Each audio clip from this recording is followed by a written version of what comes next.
Good evening and welcome to the July 25th meeting of the Milton Select Board. Before we begin, please join us as we recite the Pledge of Allegiance.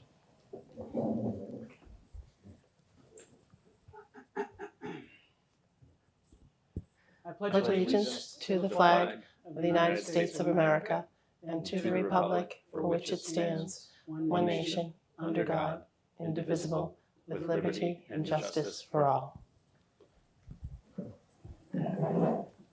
Thank you for that. Item 3 is public comment. We allot 15 minutes for public comment, 3 minutes per speaker. Ms. DiNapoli will keep track of the 15 minutes. I'll keep track of the 3 minutes, and we can have speakers both present, as Mr. Sweeney is present, and also through the remote internet. The remote internet. That's interesting. All right, why don't we start with Mr. Sweeney for public comment. Mr. Sweeney, we know you, but if you could just tell us your name and your address just for the record, please, sir. My name is Bob Sweeney. I live at 156 Whittier Road, and I'm here tonight representing my neighborhood, the Indian Cliffs Association. I am president of that association, and I'm concerned about item 15 on your agenda, and I'm going to limit my remarks to 2 sentences. As an abutting neighborhood, Indian Cliffs has not been given the courtesy of being informed by the Select Board, AKA Governor Stoughton trustees, about tonight's item number 15 relative to the request for proposals for affordable housing at Town Farm. Going forward, it is important that Indian Cliffs, as well as other abutting neighbors, including the 23 new homes at Milton Woods, the 56 condominium owners recording in progress at Quissit Brooks, and the 10 homeowners living on Governor Stoughton Lane. We ask that we be welcomed and have the opportunity to be active participants in any proposals that may affect our neighborhoods. Thank you. Thank you, Mr. Sweeney. Thank you.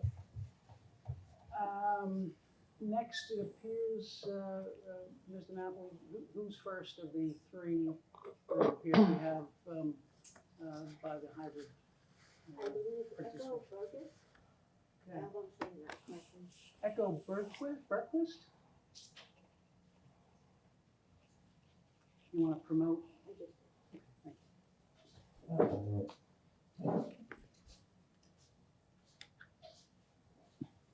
Hello. Hi, if you could just state your name and your address for the record, and then please proceed. Sure. Thank you for having me. My name is Echo Berquist. I live at 42 Lincoln Street, Precinct 4. Very grateful for the time tonight. My comment tonight is to urge the Select Board's leadership on swift compliance with the MBTA Communities Act. I believe strongly that encouraging housing near transit is hugely beneficial to our community. And I think that the name of the act, MBTA Communities Act, doesn't quite capture all of the benefits of siting housing near transit, because near the T-stops, there are shops, restaurants, grocery store, many other needed services, and people living there in that area can reduce their need to drive a car in many instances by biking or walking and using the T, of course, using the Blue Bike Station, taking buses. I personally use the Neponsit Trail that's right next to the T daily on my bike commute to work. And I think I want to emphasize that the reduction of unnecessary car trips is really key in the MBTA Communities Act, but also in the fight against climate change. Something which I think we have moved past the point of a hypothetical and into this is the reality in which we now live. Our skies are clouded with wildfire smoke on a regular basis at this point. We just set a record for heat globally last month. On that note, this state law was enacted with a clear deadline for compliance. And I think expeditiousness is the point. I really urge you to be leaders in pushing this compliance as according to the deadline, like many other communities who have already been in compliance. We all should be doing more to combat climate change. We should have been doing more for many years. This is a little bit too late, but it's also a golden opportunity to do something concrete that will have a real impact on Milton's overall carbon footprint. I'm confident. I've followed the process so far. There have been weekly meetings, and I know that any rezoning and eventual development will be undertaken thoughtfully and maintaining neighborhood charm and character. I really look forward to your leadership on this process, and I urge you once again to please meet the deadline, comply with state law, and take meaningful action on climate change. Thank you very much. Thank you, Ms. Berquist. Next, we have, it looks like, is it Mr. Jackson next? Lynn? Mr. Jackson, so if you could promote Mr. Jackson.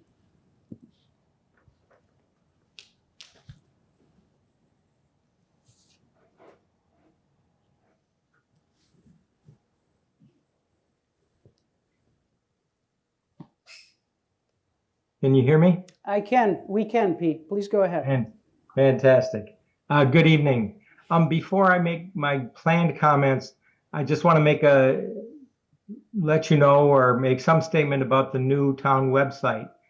It looks gorgeous, but I find it much more difficult to navigate, and it took several extra steps to log into this meeting tonight.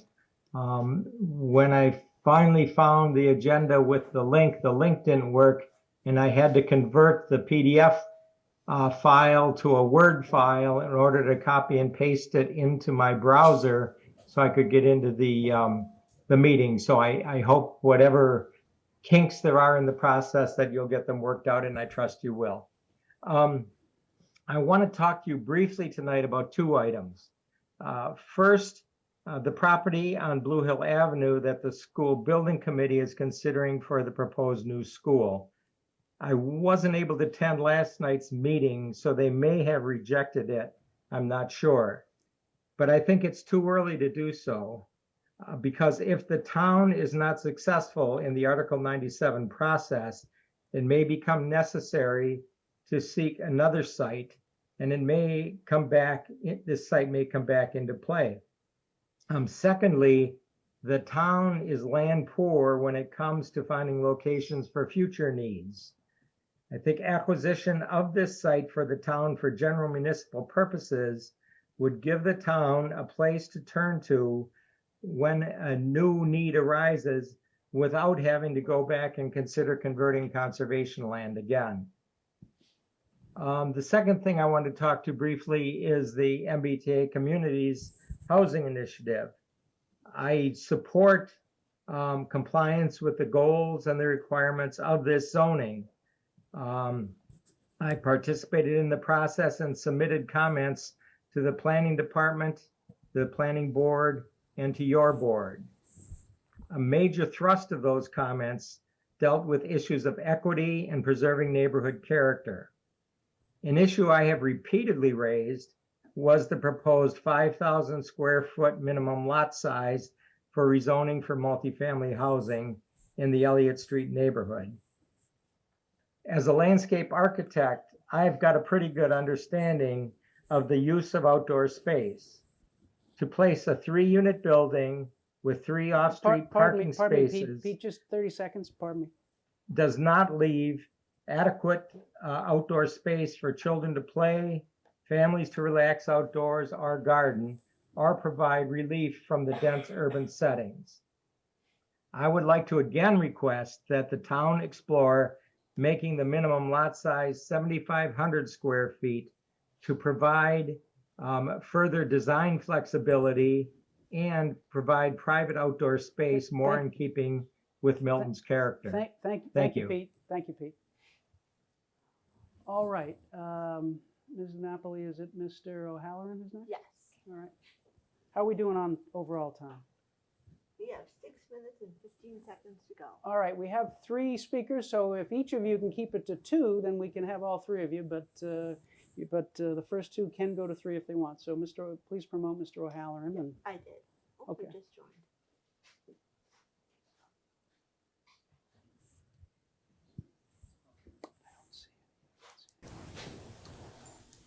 Do you want to ask him to unmute, maybe? Oh, there he goes. There you go. Mr. O'Halloran, are you there? Yes, hi, can you hear me? We can. If you could just give your name and address and then proceed, please. Sure, Brian O'Halloran. I live on 4 Martin Terrace. Thank you for taking the time to listen to some of my comments, which I like to direct specifically around the reclassification, MBTA reclassification discussion and approval that you all are talking about tonight. I'd like to first talk a little bit about the impact of the proposed 2,461 units. If we do a little bit of math using the census data from 2020, that's approximately 6,400 additional residents in the town of Milton, which would result in about a 22% increase in the population spread across a very small portion of the town. There's currently 1,400 parcels along that 1/2 mile radius between the 4 T-stops, and that would balloon at least threefold at full implementation. If we currently take the 2 streets that are most affected, it turns out they're Elliott Street and Central Ave, and they would be the most affected by this proposal. And they're already very densely populated areas of Milton. And I think we'd all agree that's asking a lot of the families directly affected by this legislation. In addition, I'd like to kind of talk just a little bit about some of the disparities between the T service line here in the Mattapan high-speed trolley versus, for example, the Green Line, the C line and Brookline. We only have 4 T stops here in Milton. The Brookline C line alone has 12. The size, the capacity, and the quality of our 80-year-old cars compared to the Green Line, I think anyone would have to agree there's really no comparison. The ridership numbers between the trolley and C line, and any reasonable person would have to agree, once again, there's no comparison. Pardon me, 30 seconds, Mr. O'Halloran? I'm sorry, how long? 30 seconds, sorry. Okay, so we are being asked to meet the rezoning requirements by the Commonwealth when the MBTA can't or won't fix the needed improvements for the infrastructure at the Milton T-stop. The DHCD plan is one size fits all and does not take into account the unique characteristics of each town. Reclassification would fix this. Thank you, Mr. O'Halloran. Great. The select board has a unique opportunity to correct this inequality and reclassify. Thank you. Thank you, Mr. O'Halloran. I neglected to make sure that there's no one present that wants to come up to citizen speak in addition. Oh, we do have 2. All right, so we should go. We only have probably time for 2 more. So I don't know who was first of the 3 of you. It looks like it was the man in the maroon shirt, perhaps. So and then we'll have one more from the remote section. Good evening. My name's Steve Acera. I live in precinct 10 for the past 30 years. Can you give your address, Mr. Acera, please? It's 49 Meadowview. Thank you, sir.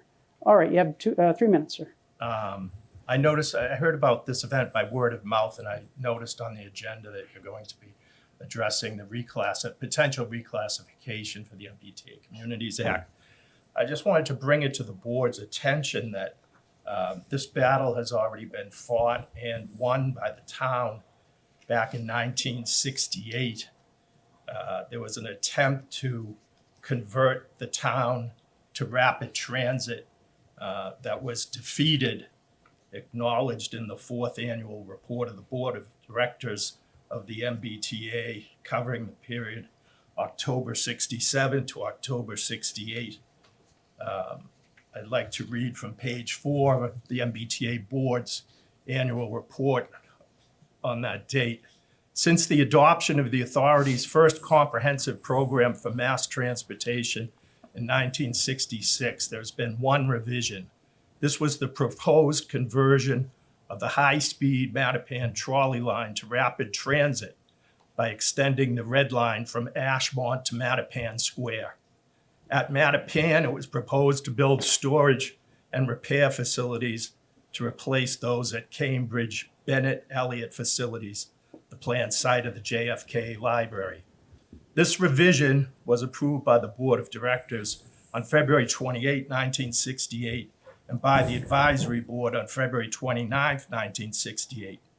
Litigation brought by the town of Milton, however, has prevented the authority from going forward with this project. The report of the Executive Secretary for the town of Milton Selectmen, issued December 31, 1969, reads, "The board's executive secretary again attended every MBTA advisory board meeting and was pleased that the final one on December 19th resulted in the approval of the Dover Street site for the relocation of the Bennett Elliott Street barns, thereby ending the threatened Mattapan rapid transit extension." So you have official government records from the MBTA and the town's executive secretary showing that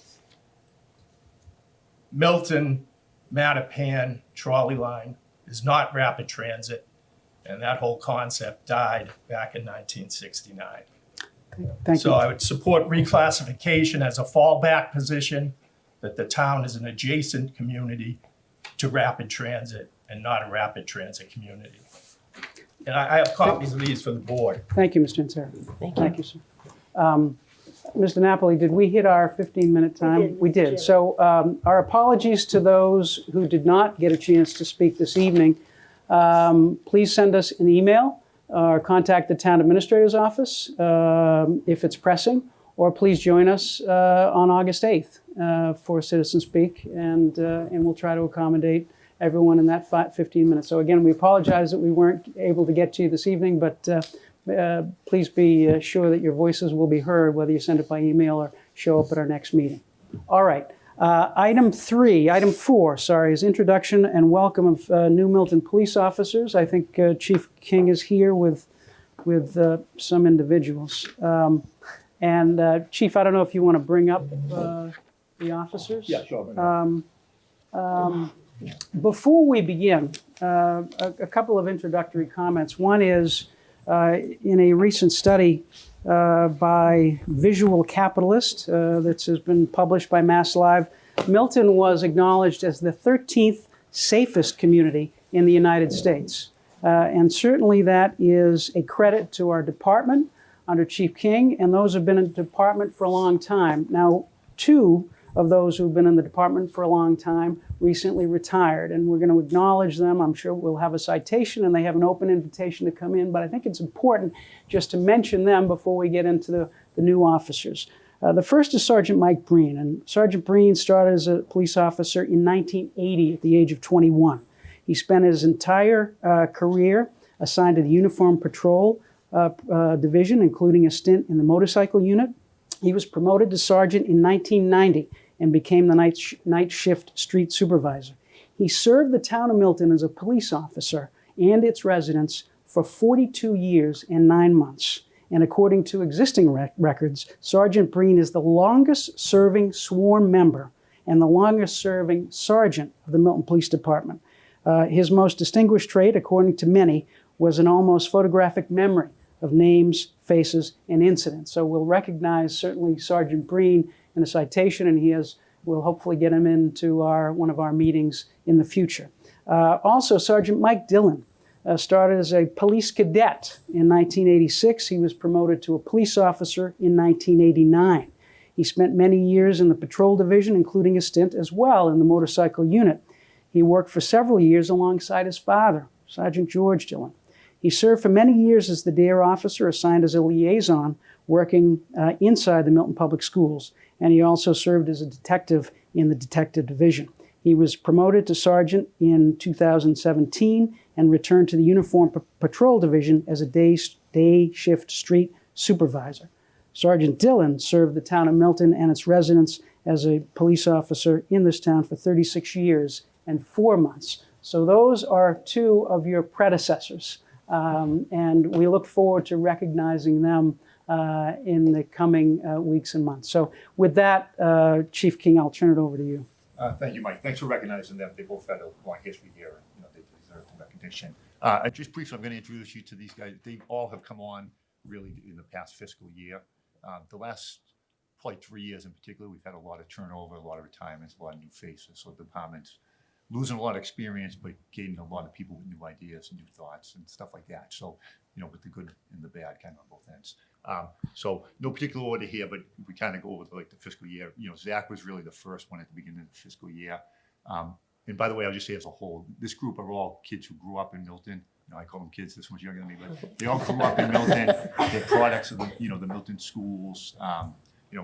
Caroline attended Fonbonne, but still schools here in Milton. But That's okay. That's okay. That's all right. That's all right. The new superintendent won't hold that against you. Just being honest. But they're all Milton individuals. They're not people who moved here late in life or just came here and applied for a job. They have an interest in the community. They've all been part of the community long before they were part of the Milton Police Department. So as a whole, they all grew up here. They're all products of the school system here. They all have college experience. Most of them have graduated. A couple of them are still working on it. So, they're all college educated and stuff. But starting with Zach Mazzarella down the end here, he went to Milton High School. He attended St. Anselm's. He ended up getting on a police department up there.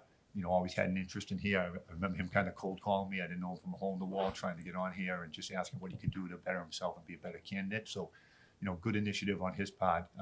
Always wanted to come back here and, taking that kind of initiative to be like, hey, what can I do to improve myself? But without any advice from me, he was doing the right thing. He got on Bedford Police in New Hampshire, was very well liked there, was picked for a lot of specialty roles, and, had a pretty good career there until we stole him. So I welcome him. Timothy Peterson, also Milton High School graduate, went on to Mass Maritime. After the high school, graduated there. His mom works in Town Hall. Some of you may be familiar with her, but also been a great addition. Aiden Johnson, who's working right now, he just is one of the more recent graduates. He was a cadet in our cadet program, which I'm a huge fan of. Really great opportunity for the kids to learn about the job in the town. Great opportunity for us to screen candidates and develop them. Aiden also Milton High School. He's one of the people currently attending college, not yet completed, but working towards it. Andrew Johnson started at the DPW, actually, worked at the DPW. We stole him for the cadet program. He got great reviews when he was at the DPW. They spoke very highly of him up there. Didn't want to lose him, but he had an interest in law enforcement. Came to our cadet program. Similarly, advanced through that program. He did do a short stint where he did some part-time work down in Middleborough, some like reserve type police work and stuff like that. But, stayed committed here and, got hired here. He also, after Milton High School, went on to Mass Maritime. Completed that. Caroline Butts, first met her as an intern. We don't take a lot of interns because sometimes they have a lot of work, but she talked us into it, and we were glad we did. So that was our first exposure to her. She did a great job. We really liked her. She was, like I said, graduate Fonbonne. She was attending St. Anselm's at the time. She did a great job. Expressed interest. We told her, take the cadet exam, the dispatcher exam, and the police exam. And the funny thing with her, she was kind of the top of all three at the same time, and we called her in for an interview for like cadet, and then we're like, well, we actually have a dispatcher, and then within like a couple of weeks we had a police officer open that we could get to her for. So she kind of skipped right to the top one. Smart choice, and we welcome her. And Molly Dillon, like Aiden, is one of the more recent ones. Also Milton High School. She went on to the college, still working on completing her college work. Her mother was a crossing guard for a long time for the town. So they have a lot of roots in the town. They're all, in their first year here. Zach obviously has some experience elsewhere. And, Andrew has a little bit elsewhere. But we welcome them. Just, quick introduction. They're welcome to say anything, but I know what it's like. They probably don't want to. I get it. Thank you, Chief, and thank you all for coming by this evening. Questions or comments from the members? Ms. Musto. I just wanted to say it's wonderful to see all of you here. A lot of you, I know the families, and I think some of you probably know my sons as well. So it's just great to see you guys all grown up and, in our town working for the town, for the better of the town. So I think that's terrific, and congratulate all of you. Other comments and questions from members? So I'll say thank you all for deciding to embark on this career and to dedicate yourself to the public safety, particularly the public safety of this town. We all appreciate it. We sometimes don't realize what we have until we need it. But when we need it, you're always there. So we thank you so much for deciding to do this. We look forward to your work for the coming years and decades. And thank you very much. Thank you. Thank you. Thank you. Thank you.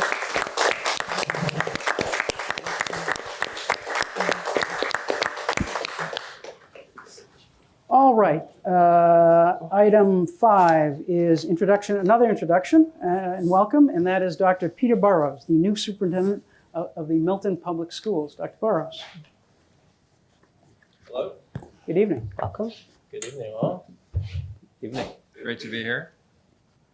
Dr. Burrows, I know that you've had quite a lot of publicity, certainly with the school committee, but if you could just briefly introduce yourself to those who may watch the select board meetings and not the school committee meetings, although I think they get much better ratings than we do, but there may be a few that you can capture. That sounds great. So Peter Burrows started here officially July 1.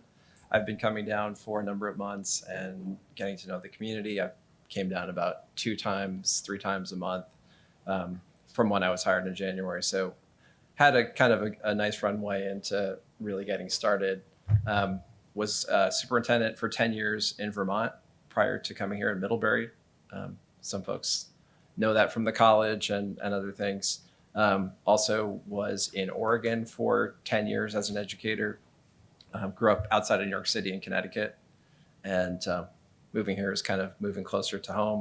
My mother's on the Vineyard and my father's in Mystic, Connecticut. So really excited to get started. I've been doing lots and lots of work in understanding where the organization is, making connections in the community, talking to as many people as possible. I brought copies of my entry plan, hard copies. Those were also sent out to the community about a month ago or 3 weeks ago. And this kind of really outlines my goals this year in terms of understanding kind of Milton, understanding kind of where we are, and then working together to create a shared vision to really do the right thing for our students. Thank you, Dr. Burrows. Questions or comments from the members? I'll just say something quickly, if I may. So I've seen Dr. Burrows already a number of times around town. So, really kudos to you. You came down for the Mamma Mia performance, I think, and that was amazing. That was amazing at Milton High School. Yeah, and I think you're coming into a great town at a great time. I think there's real opportunities here with the plans for the new school to shape the future of the town and education. I'm excited to see what you're going to do in the role. So welcome. I'm excited to see what we do. I love the attitude. Other comments or questions from the members? I was just going to say, thank you. I was going to say welcome to the community. Thank And, I think it's great that you're trying to meet different people in the community as well to get perspectives. So I think that's great. And I'm pretty impressed that you already have something there for us. Oh, yeah. Should I give it to you? Yeah. Okay. And for other folks, it's online if you want to go to our website. So Dr. Burrows, I've been remiss in not reading the entry plan as a parent of 2 Milton Public School students. But, It's summer. It is summer. It is summer. And not to put you on the spot, but what do you see? Can you identify what you see as the three primary challenges that you face over the next year, or goals? I mean, I think I think there are standard challenges that any superintendent faces coming into a new community and getting rooted and kind of coalescing all of the energy that a community is feeling and is expecting as a new leader comes in. So I think one of the challenges is to I think bring together. We've had a couple years in Milton of not consistent leadership at our central office, and so that brings with it some challenges in terms of we've got a lot of energy going into our school system. It needs to be more organized and more directed. So that definitely is one of the things that I'm going to be working on. I think another thing is really helping to galvanize a shared vision in the community. And all communities over the last number of years of the pandemic have gone through so much, and I think that experience divided a lot of communities. We don't do what's right for students if we don't do it together. And so one of the challenges is bringing together everybody, not just moving from side to side or what depending on whatever the issue is, but really like helping everybody see that we all have the same goals, which is really doing everything we can for our students. So I think that's another thing that, and you can see that reflected in my entry plan. That's one of the things I'm really going to be focusing on. A third challenge, I think, is as you look at, I think, kind of where education is and where we are, education as a whole tends to get inundated with kind of what's new and fads, and districts tend to move in a direction for a year or two, try it, don't like it, and then move in another direction. So I think the final thing is helping people to see and understand that the work we're doing takes time, and we have to be patient, and we have to be really clear about where we want to go. So we need to be thinking not about what's going to happen today, although that's important, but we need to also have a long-term vision and sustain that and build on what we know, and not respond to the pressures. And you all know and experience pressures at this table, I know. In the same way, in a school system, there are so many pressures coming in, and we need to together have a sense of where we're headed long-term to be able to make those moves year after year. Thank you, Dr. Burrows. Yeah. Any other comments or questions? Dr. Burrows, thank you. Thank you for coming. Yeah. Thank you for joining us, and thank you for joining the district. And we look forward to working together. We've had I think it's been a good collaboration with the school committee, and we look forward to that continued good collaboration with the school committee. And I know you've met with the town administrator, and there'll be hopefully a good collaborative working relationship. I know the one time I come and he's not here. Well, he's here. He's just he's remote. He's somewhere in cyberspace. Yes, exactly. Yeah. No, I look forward to working closely with him, with all of you. This is an incredibly symbiotic relationship. So looking forward to all aspects of it. Thank you, Dr. Burrows. And thank you all for your work. Thank you. Thank you, sir. Yeah. All right, item 6, and this will be joining us remotely, is our town administrator, who unfortunately couldn't be. There he is. So if we could, item 6 is the discussion update, the Town of Milton website, which we heard about in public comment, and hopefully we have an answer for that. But the new Town of Milton website went live last Thursday, I believe, so it's been less than a week. So, Mr. Milano, if you want to lead us through the update and the challenges with the new Town of Milton website. Sure. Good evening. Good to see everybody. Yes, last Thursday we did launch kind of a soft launch of the new site. We didn't want to push too much publicity quite yet, as we worked out some kinks that we knew were going to come up, and we appreciate any feedback. So if folks do have feedback, please reach out to me or to IT, and we'll certainly take that into consideration as we make tweaks going forward. And a theme that I am hearing, and Pete mentioned it earlier today, is just accessing the meetings calendar. And I think one of the main differences is before was and a drop-down menu front and center, and it's still on the homepage. You do just have to scroll down, and I'll go through that quickly here in a minute. So we might be able to slide that further up the screen if that's a place that we do know gets a lot of clicks to make it more front and center, but we'll see what other comments we receive and go from there. So I'll quickly just run through a few things just so folks are aware of a couple of the changes, and I'll share my screen here so you should be able to see what I see.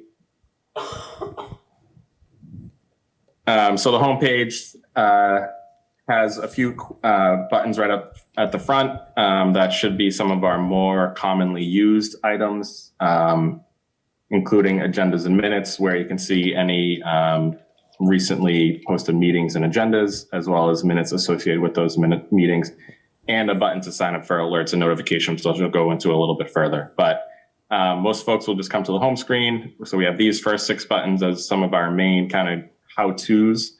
The next 4 is our more popular departments we get a lot of clicks onto. Then you scroll, if you keep scrolling down, you'll hit our news and updates information. And we do have a welcome news post here that just describes how the website works and some key things that folks should know about the site, as well as other news items that have been going on in town. And we'll continue to update these as we did on the old site, where we'll bring in new information and blast it out to subscribers to this list. And we have our Facebook feed up front too. And then, as Mr. Jackson was mentioning earlier, the event calendar is on the homepage. You just have to slide down a little bit, scroll down to get there. And this is where you can access all of our meetings. And for example, for the select board tonight, if you click on select board, it will bring you to a page.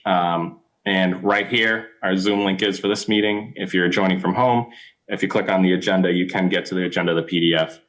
So I'll follow up with Pete on his comments just to understand those a little bit better, but I'm happy to take any other feedback that we get. But we did want to make sure that this information was up front. And just for a select board meeting, so everybody knows, our meeting packets are posted Friday before a meeting. If you want to see the information that's been shared with the select board, it's all online, and we include a little link in the event, so makes it accessible for people to get to. And we have all our past meeting packets since we started posting them all here. So I'll just take us back to the homepage to show 2 quick things. So agendas and minutes, which I mentioned, we'll just go over there so you can see what I mean in terms of how all the last meetings are posted. You can see all the agendas and you can see kind of where minutes are. And I'll add that we have about 2 years for most boards and committees right now. The rest of our history will be coming over later this calendar year as the second phase of the project. We do have access to old meetings, old agendas. So if anybody's looking for them, reach out to us or the town clerk's office. We'll get them over to you. They're stored on our old website right now, and they'll be migrated over in a couple of months, over the next 2 months. The big thing I did want to mention was signing up for alerts. So if you use the old site and you did sign up for notifications, all of your information has been brought over. And if whatever you were signed up for, you continue to be signed up for. However, if you had not signed up for notifications or alerts, you can do that. So now there's a alerts button right on the homepage. Click on that, it'll bring you to a little instruction sheet. And the Notify Me Center is where you can sign up for a wide variety of information from our site. Anytime an agenda is posted for any of our boards and committees, you can register to get an email about that. We have an alerts feature if you want to sign up for Town of Milton emergency alerts, which we'll send out by email if you sign up with email, or even by cell phone if you want to sign up for text messages. Bid postings for people in business who might want to participate in that. We also have calendar subscriptions. The big thing should sign up for, though, is just Town of Milton News Flash for Milton news and announcements. This will be like on our old site, anything that we publish to the home screen, to the homepage. If you subscribe here, you'll get an email with all of the same information right to your email inbox. That's where we post all of our news and announcement through this category here. So please join that to just stay up to date on everything going on in Milton. I think that's the big picture, the things that most people use. We'll continue to tweak this as we go through. So as people use it, have comments, we're all ears. We just wanted to try to make it accessible and easy to use. I do hear those comments about the calendar, so we'll consider those. And the photos do cycle through. So if you're looking for other photos, they do cycle through each time on the homepage. So I was lucky enough to spend some time traveling around Milton, get some new ones for us. So I'll stop there, take any questions or receive any comments from the board. Thank you. Questions or comments from the members? Ms. Bradford. I just wanted to really thank Nick and Rob for taking on this project and making it a more user-friendly website, including updating all of our boards and committees and making that an easier thing to happen. This was a big piece of the subcommittee that Ms. Musto and I worked on, and I just want to say I think it's beautiful. So thank you both for not only applying for this grant, but for completing it and having it look so 2023. It's really nice, so thank you. Other comments or questions? Ms. Musto. I just want to say the same thing that Erin said, that it's we were lucky to get the grant to do this, and I think Nick and Rob did a great job, and they're always looking for feedback. So if anybody has any problems or concerns on anything, they can always reach out.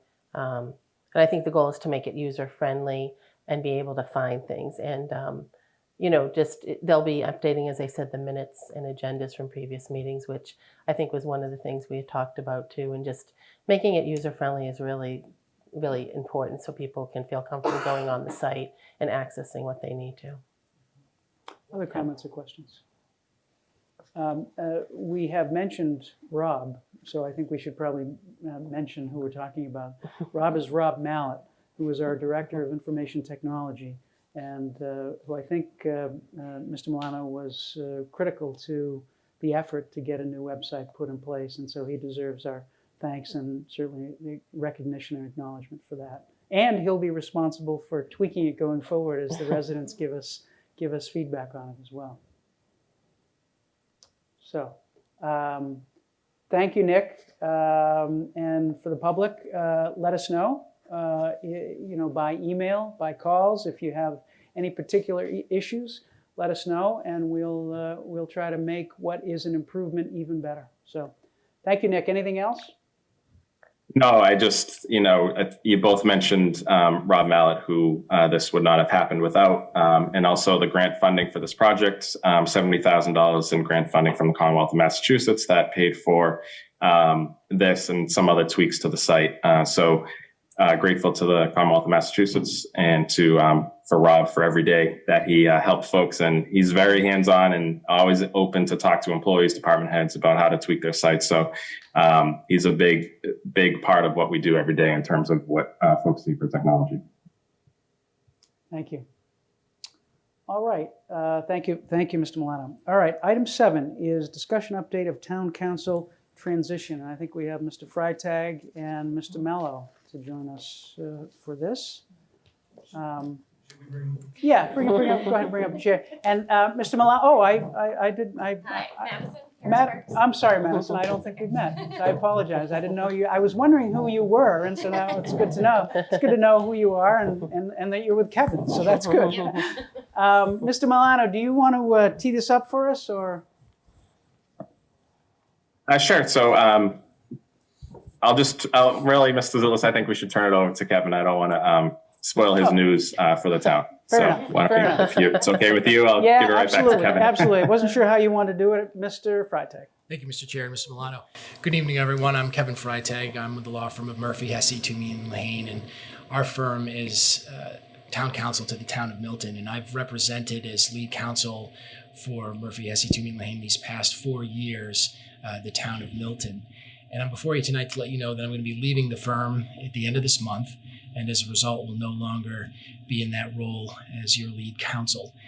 So really tonight I just wanted to do two things. I wanted to thank everyone and then also introduce my colleagues that are here with me tonight that are going to make this transition seamless. So first off, thank you. Thank you to the members of this select board and the past members of this select board that I've worked with over the years, for the folks that I've gotten to meet at town hall and at the other departments in town, and the town meeting members that I've gotten to know. It has been a rewarding, challenging, and pleasurable and terrific time to be town council for the town of Milton. I've really enjoyed it, and I can't thank you enough, frankly, for it. The opportunity has been a tremendous one. I got to work with your previous town council, John Flynn, who was in this position for many years. He's still with our firm and still participates in the representation of Milton, along with others in the firm who you will all continue to have access to. And I won't get into all of them specifically tonight, but I think suffice to say that the members of this board and your town administrator know them directly and have worked with them directly and will continue to do so. So thank you to all of you for the opportunity that you've given me to represent the town. Having said that, I'd like to introduce you to two of my colleagues. The first is Peter Mello. Peter's a partner at our firm. He's the past president of the Massachusetts Municipal Lawyers Association. We have been colleagues for some 5 years. And although you'll just start getting to know Peter now, I've gotten to know Peter over those 5 years, and he's gotten to know Milton over those 5 years because Peter and I regularly collaborate on cases and projects and issues for the various municipalities that we represent. So Peter's not coming into this cold. He knows a lot of the issues that Milton is facing and dealing with. He also knows a lot of the individuals that we work with regularly, and he's going to be getting to know you as well. I'd also like to introduce Madison Harris Parks. She joined our firm recently, but has shown great competency and skill and interest in the area of municipal law. She's assisted some of the boards in Milton already with issues regarding open meeting law and public records. And she's also helped me with a number of litigation matters that we've worked on.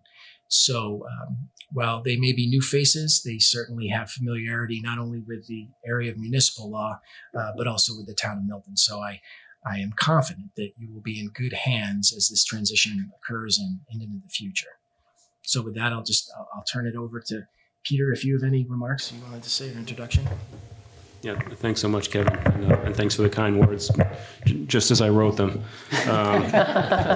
So first of all, it's an honor to step in for Kevin. I don't say that lightly. I think there's a gravity associated with representing a town like Milton, and I feel that, and it's a pleasure and an honor to step in. Obviously, we're in the process as a firm of evaluating any staffing needs that Kevin's departure creates. We'll undertake that process deliberately. Guys like Kevin don't grow on trees. And insofar as in the course of that process, there's any need to revisit the arrangement, we'll do that obviously, subject to the town's preference, which, ultimately we want to make sure that the transition occurs totally consistently and in full accordance with the town's best interests and wishes. So I certainly am more than willing to and honored again to step in. In terms of my background, I guess if I could state it concisely in one sentence, just a veteran municipal lawyer, always had a passion for municipal law. It's been the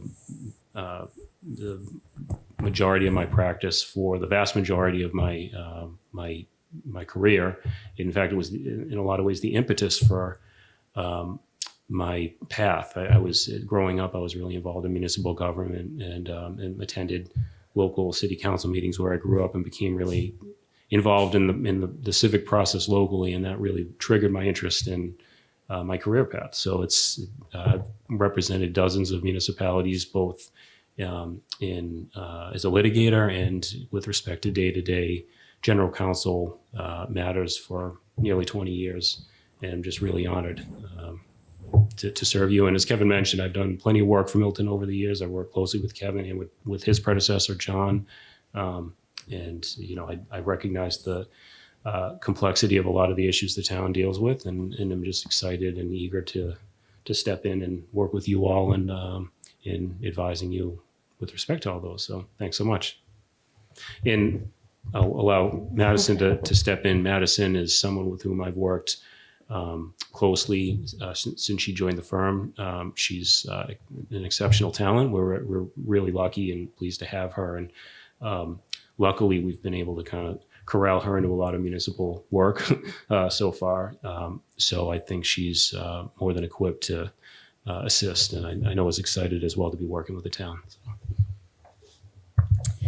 Yeah, I guess I'll just add, as Kevin said, I joined the firm about a year ago. Prior to that, I was clerking at the Massachusetts Appeals Court.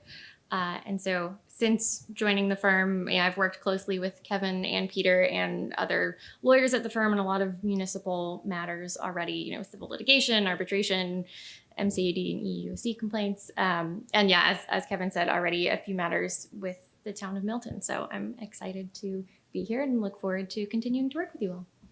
Great. Thank you all. Questions or comments from the members? Ms. Bradley.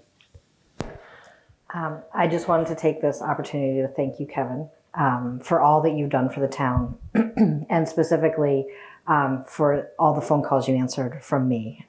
Without a doubt, you were always there for any question I had. And it was a real pleasure watching you argue for our stairs, MBTA stairs. I had the pleasure of going to the courthouse and seeing Kevin actually in action. And so I appreciate that. I appreciate the time you took to explain things to me. And it is going to be a loss for our town. I'm very happy to work with both of you. Can't wait. But I just want to wish you the best, Kevin. You have really been a really good person to learn from over the past few years. And I appreciate you, and I wish you nothing but success in your next move. So thank you. Thank you. Other comments or questions from the members? Ms. Musto. Thank you. I just wanted to say, Kevin, I've called you a few times, and he's always answered my questions, and they've been sometimes a little complex as I sit on the select board and the Board of Health. So he's always been willing to answer any questions, very receptive, and always good feedback, good advice. So I really appreciate that and think that you've done a good job, and look forward to working with the new members of your firm. Thank you. And wish you the best in your new endeavor. Thank you. Other comments? Mr. Zoll. I'll just add, Kevin, that I haven't been on the select board long enough to have to call a lawyer. Just but wait. I sat with you at the town meeting and was always very impressed with your thoughtful comments and guidance. And I appreciate that you're leaving us in very good hands. So I look forward to perhaps now needing to call a lawyer in the future. Well, I know who to call. So thank you again for your service. And I will add that many times the person who replaces an institution doesn't fare that well. When you have a long-standing coach or a long-standing player, usually the person who replaces that long-standing individual has a difficult time. 4 years ago, John Flynn, who was an institution, decided to step aside. He'd been town council for 30 years here.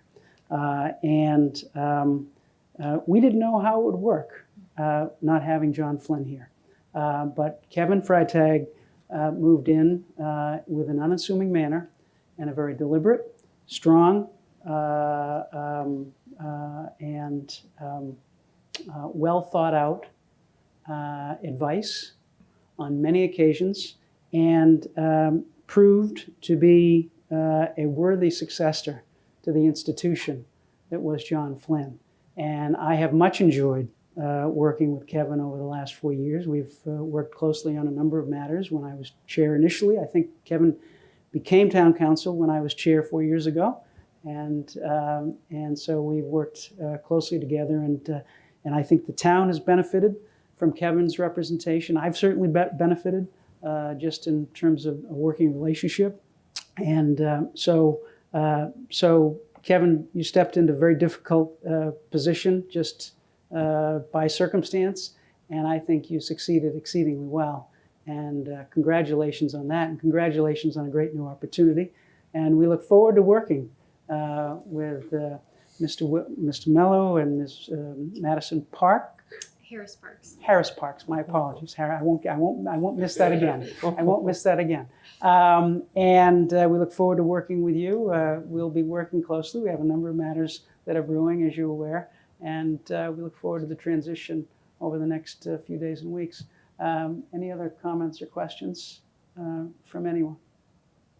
Thank you all. Thank you for coming. Appreciate it, and we'll look forward to working together. And Kevin, we'll be in touch. Thank you. Thanks so much. Thank you. Item 8, discussion approval of multifamily zoning requirements for MBTA communities. I believe we have Mr. Zawinski for this item. Is that correct? All right.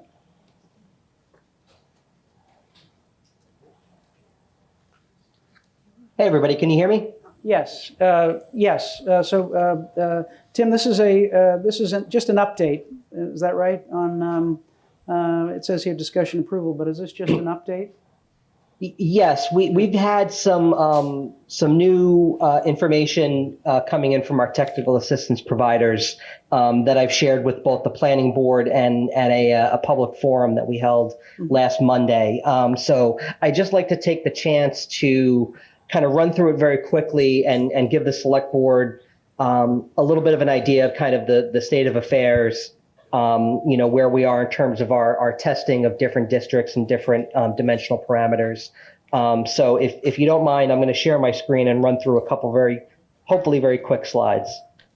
That'd be great. Thank you, Tim.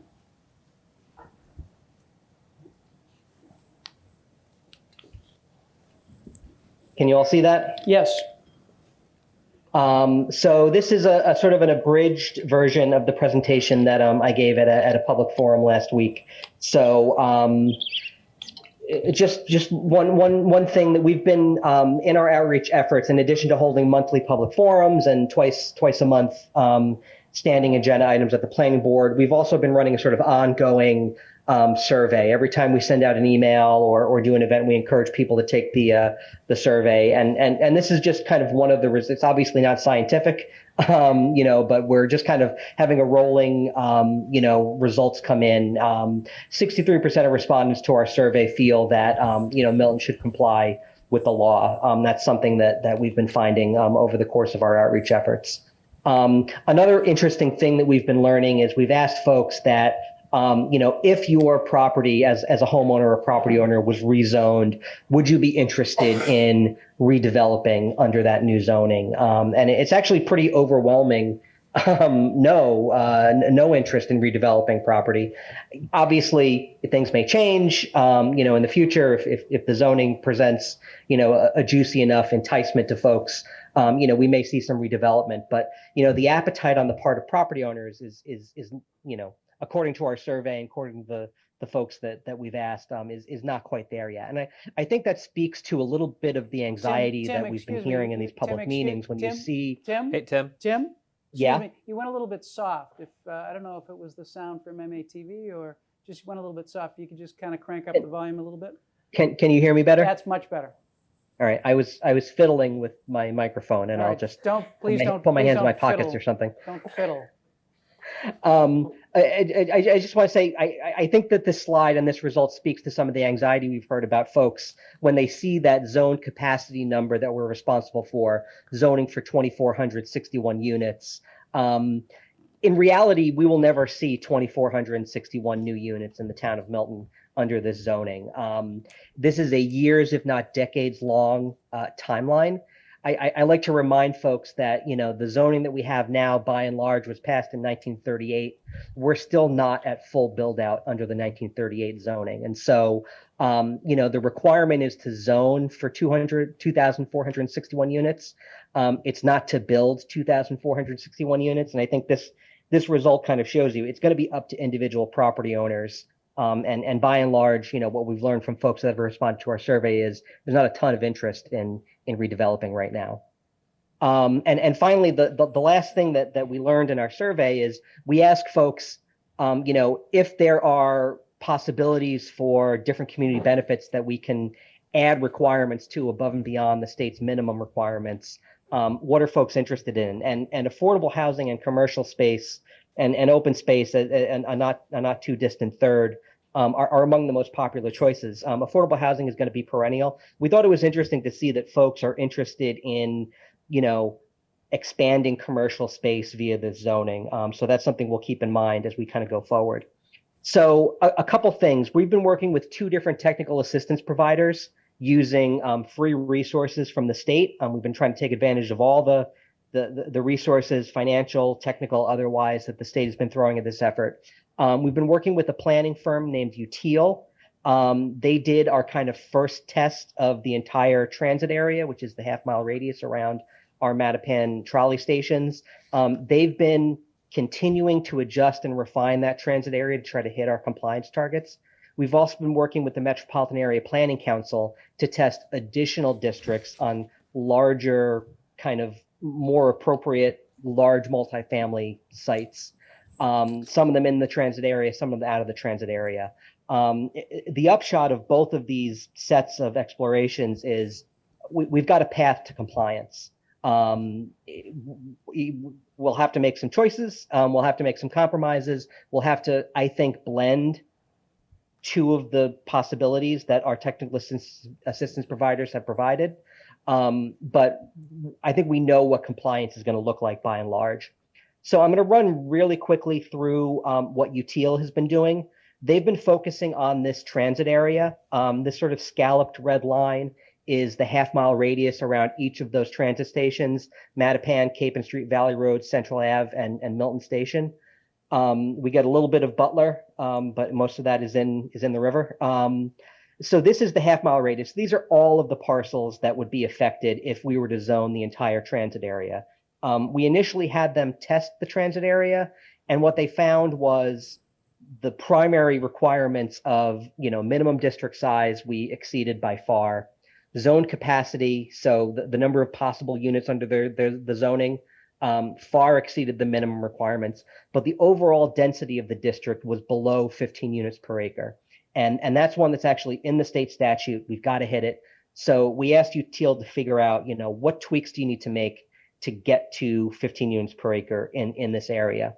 And so what they identified was these parcels in pink and yellow, which, effectively are not contributing to our overall density number. The pink ones, because we set a parcel size of 5,000 square feet, the pink parcels are all below 5,000 square feet. So when you create zoning and you have a lot that's below the minimum lot size, you're getting dinged on the land area for that parcel, but you're not getting credit for any potential units that could be built on that parcel. So these are parcels that are, if you think about it as a math equation with the number of units at the top in the numerator position and the land area at the bottom in the denominator position, these are adding to the denominator, but adding nothing to the numerator.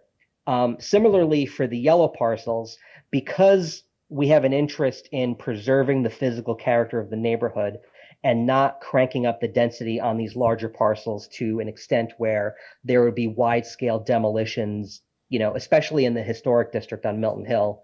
We zoned for 4 units on a 10,000 square foot lot. These large parcels, because the compliance model that the state is using doesn't take subdivision into account, if you had an acre parcel, it doesn't imagine that there's going to be 4 10,000 square foot lots on that acre parcel. It just says you've got a lot, it exceeds the minimum lot size, 4 units.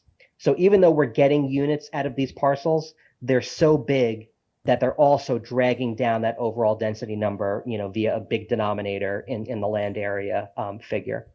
So they've ghosted out those parcels on this map. And then on this map, basically say, we're not going to zone those areas because they're dragging down the overall density figure.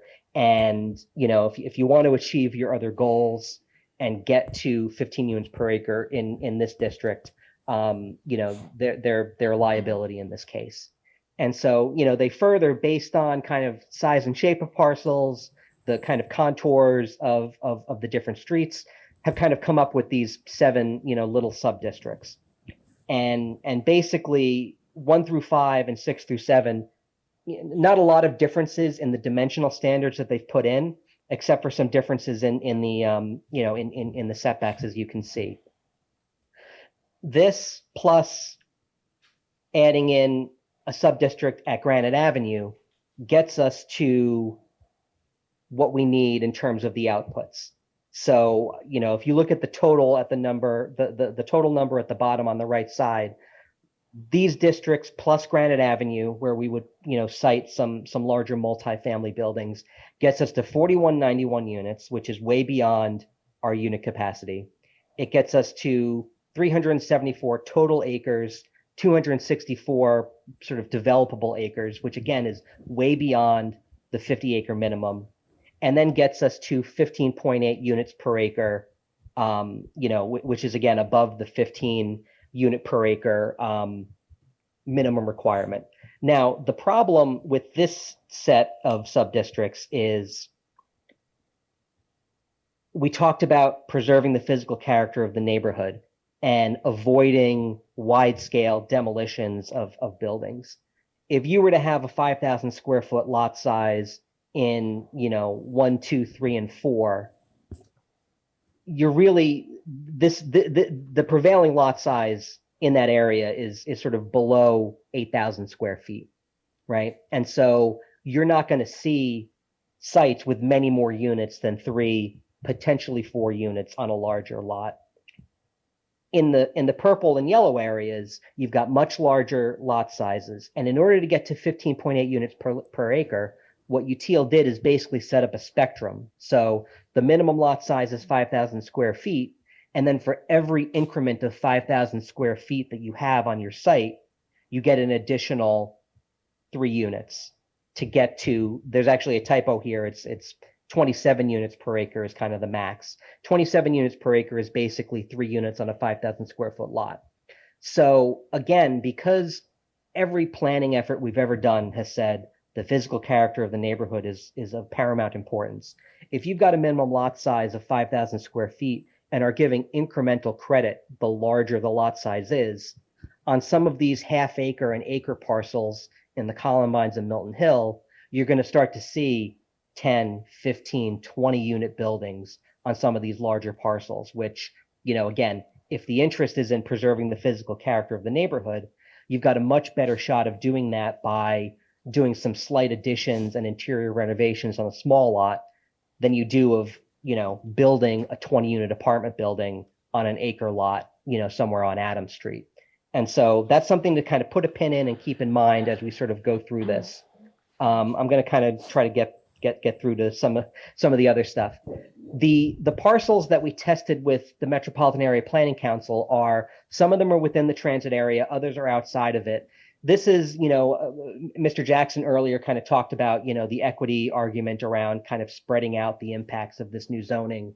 And this is kind of an attempt to do that.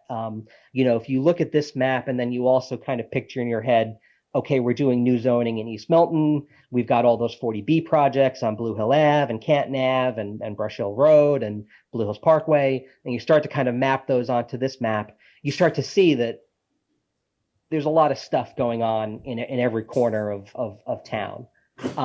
So we asked them to test some of these districts to see if we could crank up the overall density by actually zoning for, not 3 unit buildings on a tiny lot, but actual kind of larger mid-rise apartment buildings.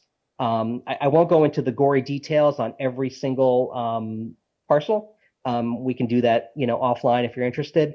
But basically, under the parameters that we asked MAPC to do, we meet all of these requirements that are in the state's guidelines in terms of, contiguous area of subdistricts. Half of your area needs to be contiguous so that you've got one big subdistrict and then you can have smaller subdistricts elsewhere. The district area passes the test. The amount of area that we're zoning inside the transit area in this scenario passes the test. And then on the requirements that are in the statute, in terms of zone capacity, district size, and overall density, the zoning that we've and the parameters that we asked MAPC to test gets us to 2845 overall units, which is a lot closer to our minimum requirement of 2461. The district size, again, way beyond what the minimum requirement is. And then our overall density is 23.8 units per acre. So check on all of the compliance metrics. Now, the issue with these parcels is, again, the parameters that we gave to MAPC, and I want to especially, look at this Brush Hill Road subdistrict, which what we did was basically, you can't see it too well on the map, but we basically took the Fuller Village parcels and the Brush Hill Rehab parcel and decided to sort of rezone those. There's already existing multifamily, they're big parcels, sort of on the edge of town. Maybe we can get a little bit more density over here. We're going to need to rethink the parameters that we put into the model because it's spitting out 1,324 units, which is way beyond what anyone would think is appropriate for that area of town. And so, that's something where, okay, you learn something. This is why we do the tests. We got to figure it out. If we reduce that sub-district or eliminate it entirely, then we start to lose that total unit capacity figure at 2845. And we'll have to add in a new sub-district somewhere else or crank up the model capacity of the other sub-districts. So what does this all mean? Both sets of sub-districts tested by UTL and MAPC could be compliant, but each has pros, cons, and question marks. So I'm going to talk about the UTL district. We'll talk about them as the transit area small lots. So the pros, closest to the transit stations, biggest potential for lower traffic, fewer cars, fewer infrastructure impacts.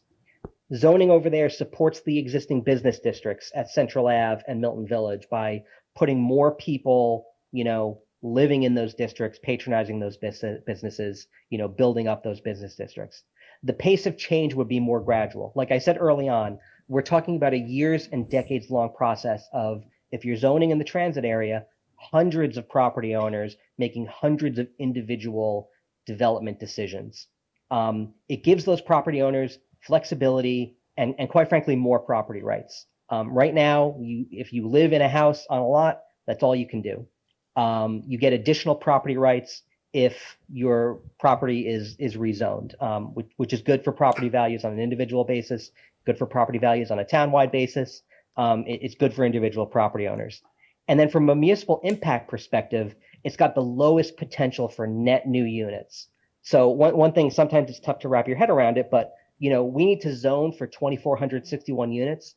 But as a practical matter, if you have one house on one lot and you redevelop it to 3 houses, you're only netting 2 new units. So there's only 2 additional households moving into town in that scenario.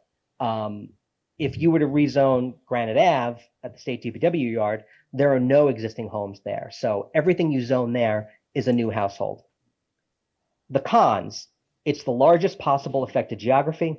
It's the least predictable pattern of potential redevelopment. Hundreds of different property owners making hundreds of individual decisions. If a bunch of them make them in one year and none of them make them the next year, there's really no predicting that. And then in order to reach overall density target, it requires more significant density in the Milton Hill Historic District than I think our planning efforts in the past have indicated there's an appetite for. Those large parcel districts, the pros, opportunity for density levels to support deed restricted affordable housing. We're allowed to zone for 10% affordable housing. You can't do that in a 3-unit building. Definitionally, 1 unit in a 3-unit building is 33%. It's more than 10%. Anything that's bigger than 10 units, you start to get deed restricted affordable housing, which is good for the town. It's good for the SHI. Opportunities for mixed use development. You can get that when you get larger buildings. Those larger lots have fewer residential abutters, and then it affects fewer parcels. So, the impacts in that regard could be less. The cons, many of those units will be further from transit. Randolph Ave, Brush Hill Road, they're going to be heavily auto dependent, similar to some of the 40B projects we're seeing. The larger developments mean faster, more acute impacts. If 100 property owners on Elliott Street over the course of 10 years decide to redevelop, that's a 10-year timeline, 300 new units.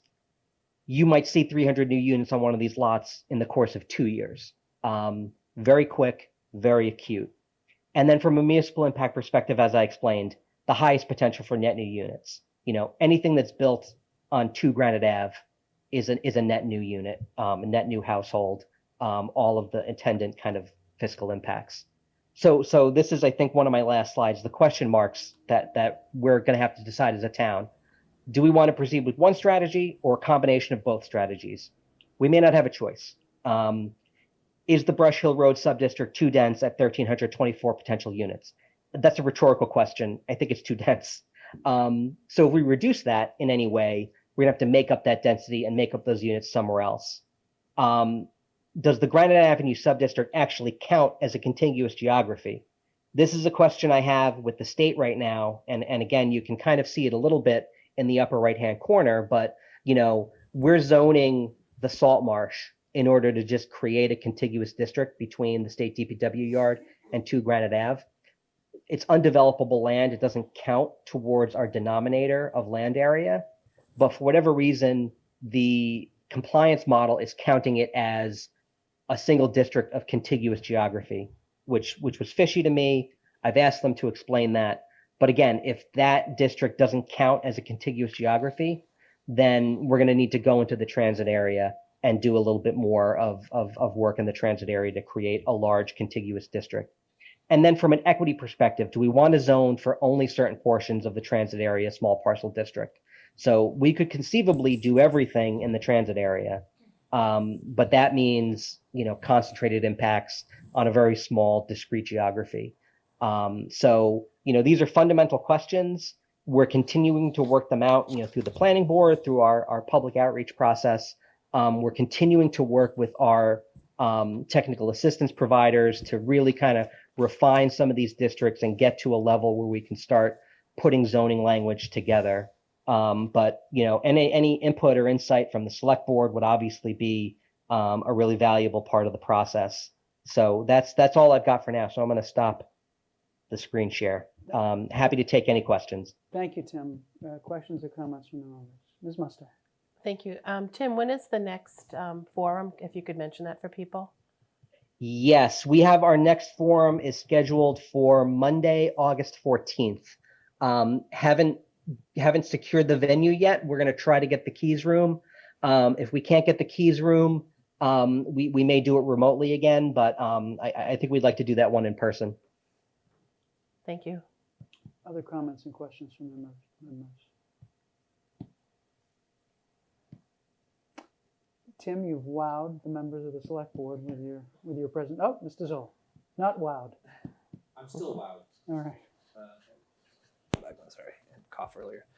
Tim, thank you so much for all of this work. I know how much effort you're putting into this, how thoughtful you're being about it, and how, I think probably really so inclusive of the community with all of the different forums which you've been putting on. I've been able to come to a few of them. I think you're really to be commended for this work. I just want to sort of say while we're talking about this, and I know we're going to, our next item is the letter, or no, the classification. So I might save some comments for that. But we're just about to come out of the hottest month in human recorded history. An earlier citizen mentioned how climate is really essential part of this, and I would love to see a little bit more in the sort of pros and cons around the climate issue. The more that we can zone with an eye to the future, with an eye towards emissions and reduction of emissions. We know globally that buildings are responsible for 24% of, I think it's 26% actually, of global emissions for energy usage. We know that denser buildings use energy more efficiently. We know that in Massachusetts, traffic, specifically light vehicle traffic, is responsible for a significant chunk of our town and our Commonwealth emissions. So anything that we're doing on this front to tackle the climate crisis is important. I think that there's this sort of myth out there that we can't do anything about climate change. Either it's not real or it is real, but we can't do anything about it. We can do things about the climate crisis, and this is one of them. Zoning responsibly, zoning to take advantage of mass transit, and dealing with the housing crisis at the same time. I think it's a real win-win. So I'm excited about what I'm seeing here. I, again, commend you for the work, and I'll reserve the right to say a few more things on the next agenda item. Other comments or questions? Tim, would it be hard for you to just serve up the last page of your presentation again? Maybe it will. You're on mute, Tim. Okay, so Tim, I think you indicated you may want some guidance or perhaps some consensus from the select board on these items. What would be helpful in terms of timing for getting guidance or consensus from the select board on these items? You know, ASAP. I think that part of me has been really conflicted about this whole process, and I do appreciate Mr. Zoll's comments. You know, the law and the guidelines that the state has created have really put us in a box in terms of what our options really are. And so a lot of the work that my department has been doing isn't really planning as much as it is just trying to hit numbers. And so, you know, in a lot of ways, what we've presented is not necessarily the only path, but really one of only a limited number of realistic and feasible paths. And so, you know, part of me kind of feels like we put a lot of information out there, we've sought a lot of input, but, you know, I think if everyone in town had it their way, this isn't how we would be doing it. So, you know, we're continuing to kind of refine these districts and refine the parameters into a way that kind of makes sense. So what I'll say is, you know, we can continue to do our work as you know, discuss and deliberate. So I don't necessarily expect, you know, hard answers, you know, tonight. But I think, you know, over the next few weeks, if there could be a consensus that, like, yes, this is a good path, you know, we want to spread it around, or we don't want to spread it around, because ultimately what we're doing is getting information and really refining each of these individual sub-districts, and it becomes, you know, kind of like a toolbox where you can take a tool out and put a tool in, or sharpen a tool, or adjust a tool. So, you know, while it would be great to have input sooner rather than later, it's not imperative right now because there's still work to do, and your input will kind of be, you know, help us in a broad sense with stuff that we're kind of already kind of proceeding with, if that makes sense. And Tim, do these 4 bullet points with the sub-bullet points, but do these 4 bullet points represent the universe of decisions that you're looking for feedback on from this board? It's not the entire universe, but it's a couple galaxies, I'll say. Okay. Well, it You sounds know, like we're three's going to not come enough, to a right? point where there's going to be more granular questions that need to be answered. Yep. But I think very broadly, like the geographies that we're interested in zoning are important. Are these the right ones? We think they make sense from certain planning parameters in terms of being, you know, in parts of town that are relatively spread out. They are large, non-residential or existing multifamily for the most part. You know, the real trouble is going to be the trouble is the wrong word, but the real tricky part is going to be, how do you adjust the dials in the sort of broadly residential transit area in order to reduce those impacts as much as possible. I've spoken with Mr. Jackson, who spoke at Citizen Speak earlier, on a number of occasions. I think his concern about the lot size in the transit area is a fair one, and is something that, you know, we'll want to the extent that we need to zone in the transit area, we'll want to have that zoning be as least impactful as possible. You know, just like we would want to do everywhere else in town. So I think these are like really big ticket questions that, as we get answers to them, we can start to drill down on smaller ticket questions. So not the entire universe, but the known universe, I'll say, to mix another metaphor. Fair enough. And just I'll get just one follow-up. Now I've forgotten it. Oh, right. And so if we circle the 22nd of August as a date to try to get you some consensus, is that helpful? Or do we need to I think that would be great. And really, like, the fundamental question is, you know, are these the right districts? Yep. Is this the right strategy? Do we want to spread it around? Do we want to concentrate it in specific areas? And from there, we can really start to kind of move forward with confidence on some more specific details. Fair enough. Mr. Zoll. Yeah, Tim, just a quick heads up on the transit area sub-district framework slide that you shared. I think it was like the second or third one where you kind of had yellowed the parcel sizes. Yeah, up a little bit further. Yeah, so right there where you zeroed them out, I'm not sure if it counts or not, but right where Capon Street hits Elliott Street, that parcel that you've identified there, that's Shields Park. So Right. I don't know. That's out. Okay, yeah. So, but it was highlighted, I think, in the earlier slide as like a residential lot. Yeah, there. Yeah, I mean, Hutchinson Field is also highlighted. Oh yeah. there. Okay. Yep. You know, I think that was just strictly a parcel size thing. So you know, fair enough point. The compliance model has the ownership and land use codes, and already will take public land kind of out of consideration. Okay, so, perfect. That's what I was wondering. That doesn't count towards our numbers, you know, even though it's kind of in the geography. Thank you. Other comments or questions? Ms. Bradley. Thank you, Mr. Chair.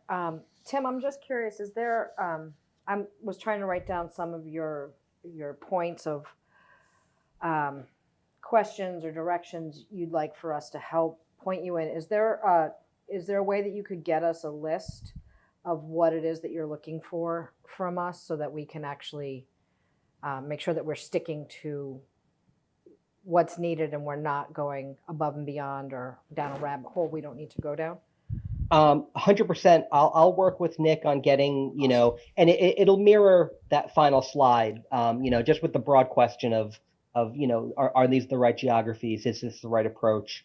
And one thing, just Ms. Bradley, you know, maybe don't go down a rabbit hole, but you know, you all are important players in this, and so I want to give you the best advice and the best information, but ultimately, you know, your role in this is to sort of, you know, guide me, and you know, help me help you, basically. Absolutely. Thank you, Mr. Swinsky. Anything else? Thank you, Tim. To be continued. Thanks for all your work on this.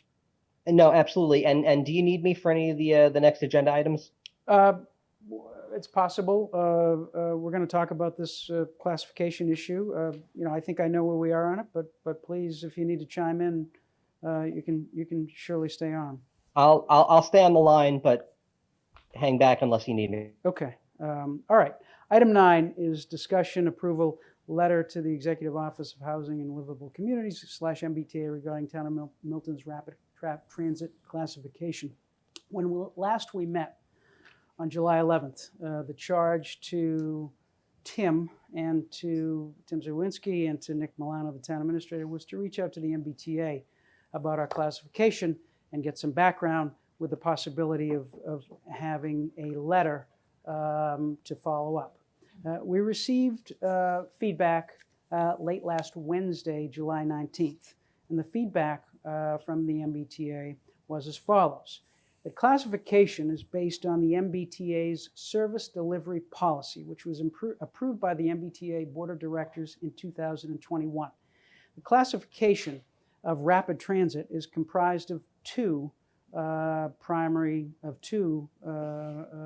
segments of rapid transit. Heavy rail, which is the blue, orange, and red lines, and light rail, which is the green line and the Mattapan line.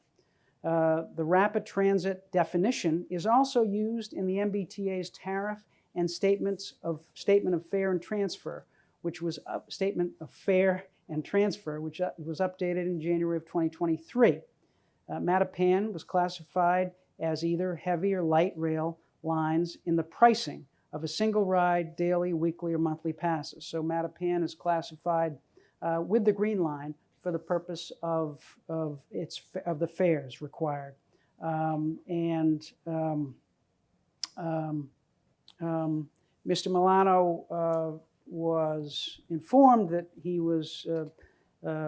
would hear back from the assistant general manager from the MBTA on policy with some follow-up questions. Not sure whether that's happened yet. It hadn't happened by the end of last week. I will point out that one segment of the MBTA's service delivery policy at page 8 points out that the MBTA's primary light rail system is the green line. And then it points out, in addition, the MBTA operates Mattapan high-speed line, which serves as a red line which serves as a link to the red line extension, serves as a red line extension, and that's from the MBTA Board of Directors. So what does this all mean? Well, it seems to me that, well, we haven't, in terms of a letter, because of the fact that we didn't receive this till late Wednesday, and we haven't yet, and I don't believe we still have yet heard from the Assistant GM for Policy from the MBTA. We don't have a letter as yet. But it seems to me that this board may want to instruct the chair to continue to work with the chair of the planning board to create a letter for our next meeting. And that letter could point out the differences between the MBTA, the Green Line, and the Mattapan line. It seems to me those differences are significant in terms of the equipment used. And it seems that it's possible that the MBTA may have classified its rapid transit in these two categories, heavy rail, which seems clear, and light rail between Green Line and Mattapan. It's possible that the Mattapan line, those distinctions are significant enough that there might be an opportunity to point out to the MBTA Board of Directors that classification of the Green Line and the Mattapan line is the same may not be entirely appropriate. Seems to me there also may be an equity argument here, because the Mattapan line passengers pay the same based on fares and tariffs, and their daily, monthly, and the daily, weekly, and monthly fees the same as the Green Line.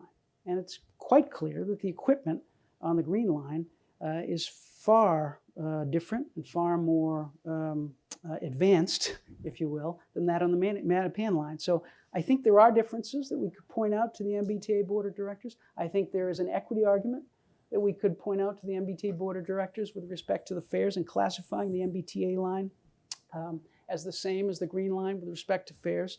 So I think there is the opportunity for a letter here, and if this board agrees, I would work with Mr. Milano and Mr. Zawinski and the chair of the planning board to try to prepare something. And I think the right audience here is the MBTA Board of Directors to point out those differences and to see if there would be any movement. I wouldn't suggest that this should be in lieu of all of the efforts for compliance. It seems to me we're working with the Department of Housing and Livable Communities with respect to compliance, and we should continue to do so. This is a question of the MBTA and whether the classification of the Mattapan line with the Green Line and with the fares being the same line, whether that makes sense and whether there is an opportunity for a different classification. So I've said a lot. I don't know if Mr. Milano, you have anything additional to add to that? No, I would just, I have not heard anything further from the MBTA, so you captured it there. And the other distinction I think that's worth mentioning is the Silver Line, which does have its own right of way for much of its route is in a different fare category and a different transit category. So that might be another place where we draw some contrasts in comparisons to in such a letter if the board were to move forward. Those are my two comments. Thanks, Mr. Chair. Questions or comments from the members? Mr. Zoll. Thank you, Mr. Chair. I'm not in favor at this point of sending a letter to the MBTA. I think for the myriad reasons which I've stated earlier about climate, for reasons that I've stated at previous meetings around Milton's reluctance to adhere to affordable housing laws, which if we had been adhering to them for the last 40 years, we wouldn't be in this bind because we would be already mostly compliant like many of the other towns that really didn't have to do too much work because they've already zoned properly around the line. I think, furthermore, the investment that the MBTA is preparing to put into the Mattapan line, which will include new cars, which will be identical to the cars that are the Green Line right now. I find it hard to find a reason that doesn't that doesn't leave me scratching my head and wondering what kind of future I want to leave for my children. I really feel so strongly that we need to be adhering to state law, which shouldn't be a high bar of leadership, I don't think. I think that this is a real opportunity for us, and I think that the going back and forth and trying to find a way out is what has been our approach to laws in the past. I don't think it's helpful. I wouldn't be signing my name to something in good conscience, because I don't agree, other than if we're simply seeking clarification, which it seems like we've already gotten here through the policies that have been delineated. I don't think that it's a good faith letter if we're just asking for clarification around our classification and we're not then prepared to advocate for a different classification, which I don't believe in. So I won't be voting in favor of sending a letter in to the MBTA. Other comments or questions? Ms. Musto. Thank you. I think that we've had a couple of speakers here. We've had some information, and I think, Mike, you said a few things today too, that some of these decisions were made fairly recently. I think you said 2021 with the clarification, 2023. So, I mean, these are relatively new things and changes. And so I think that it would be smart for us to be treated fairly and equitable. And if we're going to be treated that way, then I think we should absolutely send a letter and point out some of the things that you have put forward. Because I think that it doesn't mean that we're still not trying to comply with the law, but I think that we need to get a letter, and point out some history and some significant differences that exist. And I know you had mentioned the Mattapan line. I was on that call. I believe you might have as well.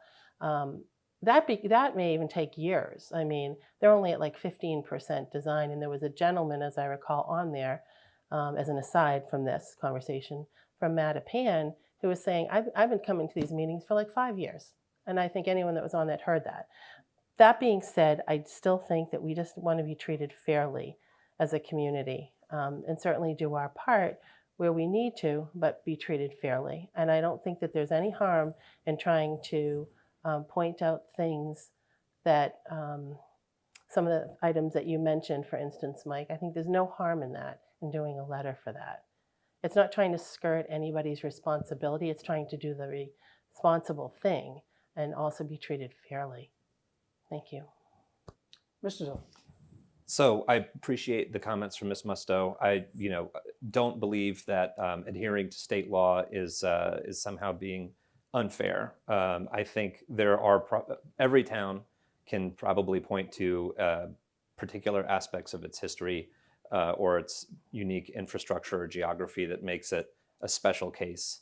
I think in our case, we certainly have some things that are maybe different from others. I can tell you that my daughter is now regularly commuting on the high-speed trolley to Ashmont and then going to Kendall Square, and it beats driving significantly, particularly since she can't drive yet because she won't get her driver's license. That's a different point. I really don't think that this is it's not about fairness in terms of which town is being treated. The fairness issues that are here are the fact that the average median house cost in Milton over the last 12 months was $960,000+. That's the average new house that was, or not new house even, many of these are very old houses, but the average cost that somebody bought a house for in Milton. That's untenable. It's untenable to have a housing stock that's that high. It's not equitable. It's not fair.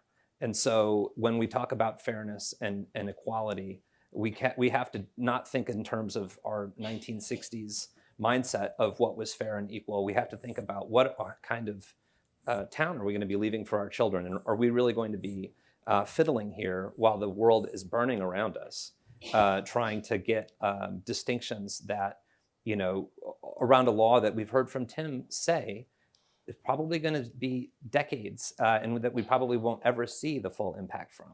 So I'm not in favor of the letter. I appreciate, Ms. Musto, your perspective. I know that you're representing a group of citizens that feels one way about this. I'm representing a different group that feels a different way. So I don't think we're going to change each other's mind. Well, can I make a suggestion? And that is, from my perspective, no one is suggesting that the law be skirted.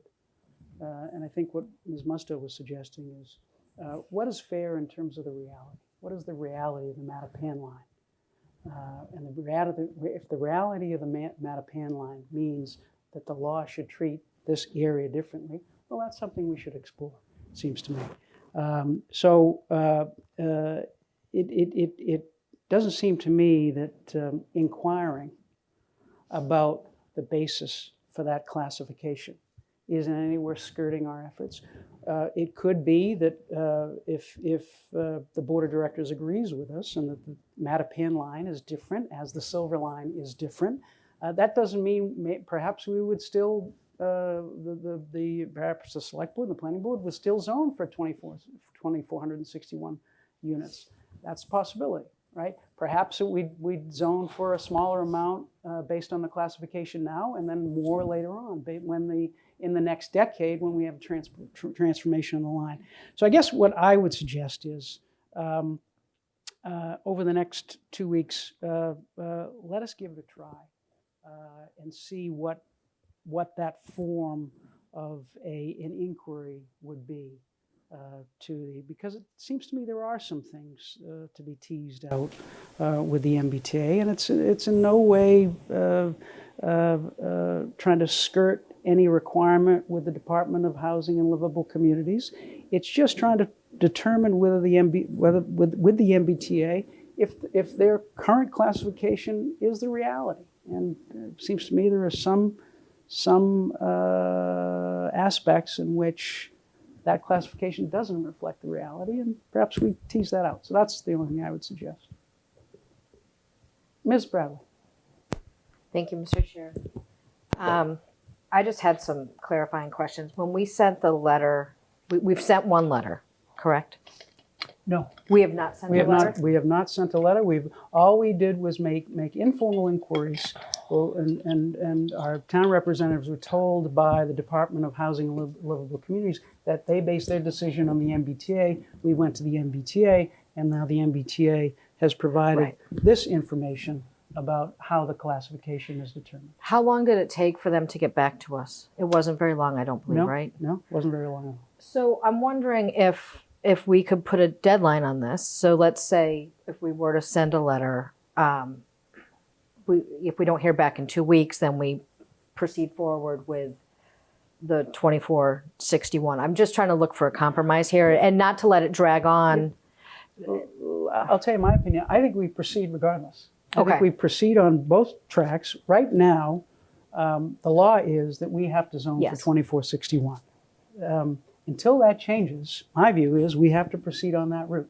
And that hasn't changed. Okay. And so that's my view, is that it doesn't detract from our efforts to comply if we inquire with the MBTA whether this classification makes sense. And I would also point out, it seems to me there's an equity argument here that the fares being paid for those on the Mattapan line it's inequitable that the passengers on that line should be paying the same as the Green Line. And maybe those Green Line trains will come online, but the best guess that we understand is that it's going to be a decade. And maybe those fares can change when those trains come online. Maybe this can all change when we become like the Green Line. But I think there's an argument that we're not there yet. So. If I may just say one more thing. No, that was great. I think that the equity piece is a really big chunk of this, for me at least. It seems to me that the MBTA, when they were here, other responses we've gotten on the stairs, they really don't seem to care about the Mattapan line. And I think that's a shame, because my daughter also takes the trolley in to Ashmont and the Red Line to the State House. And it's great because I don't have to drive to the State House. But I think that there's room for improvement in the Mattapan line, and I think that the MBTA really has not been putting that on any burners on the stove. I feel like it's still sitting on the counter waiting to get onto a burner on the stove. And so for me, I'm wondering if a letter wouldn't just maybe move it a little closer to the stove so that they can start paying attention to it.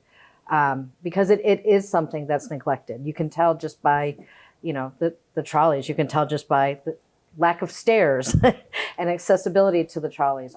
So I'm wondering if it wouldn't hurt us to maybe put a little bit more emphasis on the Mattapan line, because it's not running the same as the green line or the silver line. It's just not. And so I guess the only reason why I would say that we should do a letter is to try and get more attention to the Mattapan line. All right, other comments or questions? It seems that we could have a vote on this, or I'd rather just do it by consensus that we put together a letter, but if we want to do a vote, we can do that. And I would just say, just give us a try, and then we can vote the letter up or down at the next meeting. That's the only thing I would suggest. I'm willing to vote a letter up or down at the next meeting. Thank you, Mr. Zoll. Thank you, Mr. Zoll. I appreciate that. So we'll. So if it's without objection, I'll work in the next 2 weeks with the town administrator, Mr. Zawinski, and the chair of the planning board to see what we can come up with, and then we'll have something on August 8th. All right. Thank you. Thank you, Tim. Well, you didn't add anything, but thank you regardless. Stuck around. Yes, you stuck around. You may stick around for the next one too, if you want, but don't feel compelled. You're probably not going to need to say anything. Item 10 is discussion of the update of the MBTA Advisory Board in the town of Milton designee. So, turns out the town of Milton gets a seat on the MBTA Advisory Board, and because of our proximity, we get a a place on the executive committee. And we learned it was too close to our prior meeting to put it on the agenda. But apparently on the MBTA Advisory Board, it's designated that the chair of the select board or the designee serves on the MBTA Advisory Board. But that's not the way we do things on our board. On our board, it's a vote of the board, a consensus of the board who should serve. So it seems to me, even though the advisory board says it's the chair of the select board or the chair's designee, it should be us deciding who it should be. I attended the meeting. We had a meeting on December 18th, and I attended as the delegate on, July 18th.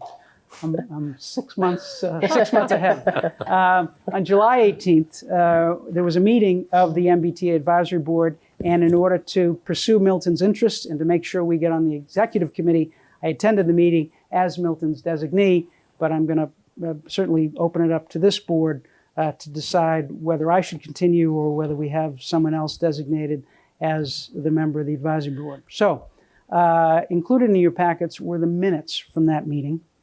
There was the keynote speaker was the Undersecretary of Transportation, Monica G. Tibbetts-Nutt. After some preliminary matters regarding minutes and the bylaw committee and election of the chairs and the executive committee, including the Milton designated being on the executive committee, the keynote speaker, Ms. Tibbetts-Nutt, made a presentation and focused on climate, the transition to electric vehicles, the East-West Rail, the ferry, South Station expansion, commuter rail procurement, AFC 2.0, which is the automatic fare collection system, which was described as an effort to improve equity, and the financial cliff faced by the MBTA. Those were the points of Ms. Tibbetts-Nutt's presentation. It was then opened up to questions. There were some questions about these topics. I asked a question about the timeline for the Mattapan line transformation, which I see as an equity issue, and I see as the primary equity issue facing the MBTA because it's something that's been neglected for decades. So I asked if anything could be done to speed that up, so that it wouldn't take a decade to complete the Mattapan line transformation. And the Undersecretary responded that she had not been briefed on that project and she could not comment. And so, that was the response, and I left it there. I was promised a follow-up, and so in fairness, it's only been a week. Haven't had any follow-up on that, but I think it's fair to say I was a bit disappointed that the Undersecretary had not even been briefed on the Mattapan line transformation, because it's so critical to us and to our residents and to our riders, and she hadn't even been briefed on that. And the fact that, if equity is important to the MBTA and to the current administration, you'd think that the equity of the Mattapan line transformation would be important, and hopefully it will become important. So that is the update. So comments, questions on that? Ms. Musto. How often do they meet, and how many people are on it? How many communities? Is it every community? Or? No, I don't remember the number, but it's quite a number. The list. There's a roster at the. Yeah, the list is. I don't remember the number. Let me see if I have it here. Hold on. The board meets 4 to 6 times a year. And is it fair to say that all of the communities, even the ones that didn't send someone, have the ability to send someone? Yes, Okay. yes. So Now, that's a we lot. are in the smaller group, which is the executive committee. But I would say the number of communities, I want to say there's about 80, or so, maybe 79. I remember that number, but I don't know the exact number. Oh, here it is. 176 community members of the advisory board and the transit riding public. So it's 176. And the executive committee, of which Milton is now a member, is a smaller group. And it says here that the MBTA advisory board meets 4 to 6 times per year. 4 to 6 times per year, that's correct. Other comments or questions? I mean, I would be happy to continue in the role, but happy to,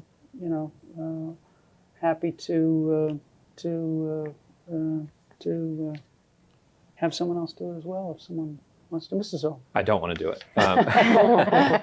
I think if it's standard for most towns to send the chair of the select board as their designee, I think that makes sense too. And if you don't mind doing it, then I'd be happy to nominate you to fill the role. I appreciate it. From the people on the call, it was a mix. There were mayors. Mayor Koch is the chair from Quincy.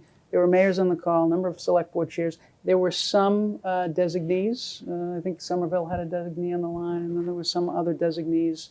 But it seemed like a mix, of select board chairs or the mayors. And some designees. Are you making that motion? I can, unless we want to discuss further.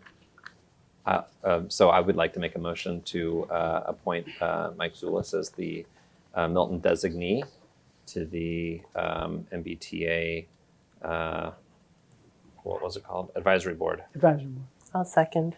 All right, motion's been made and seconded. Any further discussion? All those in favor? Aye. Aye. All right. And I'll abstain. I don't always, but I'll abstain on this one. All right. Thank you for that. So to be continued, if I hear from the MBTA a follow-up on a timeline for the Mattapan line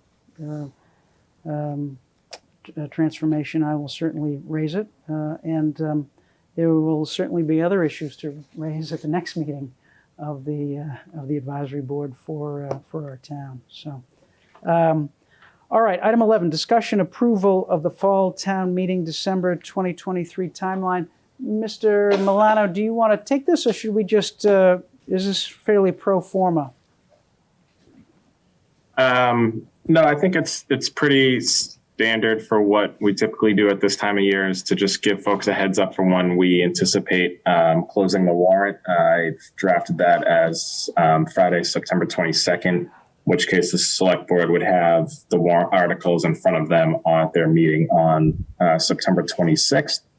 And that is, I'd say, a little early, but I think it's helpful to do so as soon as we can, so we can get those over to the warrant committee to keep marching towards that December 4th special town meeting, as we expect the main topic of discussion to be the MBTA community zoning. So the two key dates there would be closure of the warrant. So warrant articles to the select board office by the end of business on Friday, September 22nd. And then the articles before the select board for approval for inclusion in the warrant at the meeting on September 26th, next month, or in 2 months. Comments or questions on the timeline? All right, do we want to have a motion to approve it? I'll make a motion to approve the identified timeline that Mr. Milano outlined in the fall town meeting of December 4th, 2023. I'll second. Motion's been made and seconded. Any further discussion? All those in favor? Aye. Unanimous. Item 12, discussion update of the school building committee update and report regarding valuation of the land between Blue Hill Avenue and Brush Hill Road. We have the chair of the school building committee here to give an update on that. Mr. O'Rourke. Good evening, Good Mr. evening, Chair, Mr. O'Rourke. members. Sean O'Rourke, Town Meeting Member, Precinct 8, Chair of the School Building Committee, and just joining as a panelist.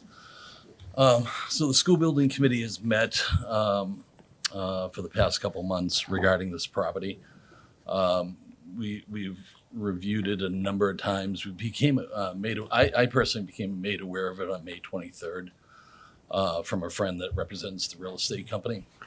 After that part, we did a site walk of the parcel, looked at it, and then basically, worked a little bit further to dig into the details of it. And I have a short presentation if it's okay to present. Please. Sure.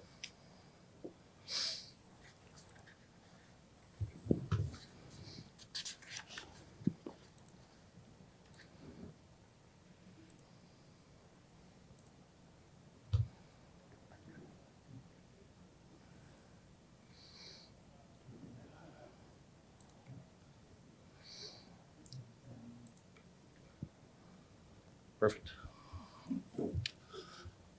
So my recollection was this board was made aware of this parcel from a member of the Warren Committee at I think, public comment. I think we've been aware of it before that. Okay. Coincident with your becoming aware of it. All right. At the time when we were looking at it, there were essentially two parcels. The parcel that we were made aware of was 0 Blue Hills Ave, which is approximately 6.8 acres, and it's the sale price of that was approximately $3 million.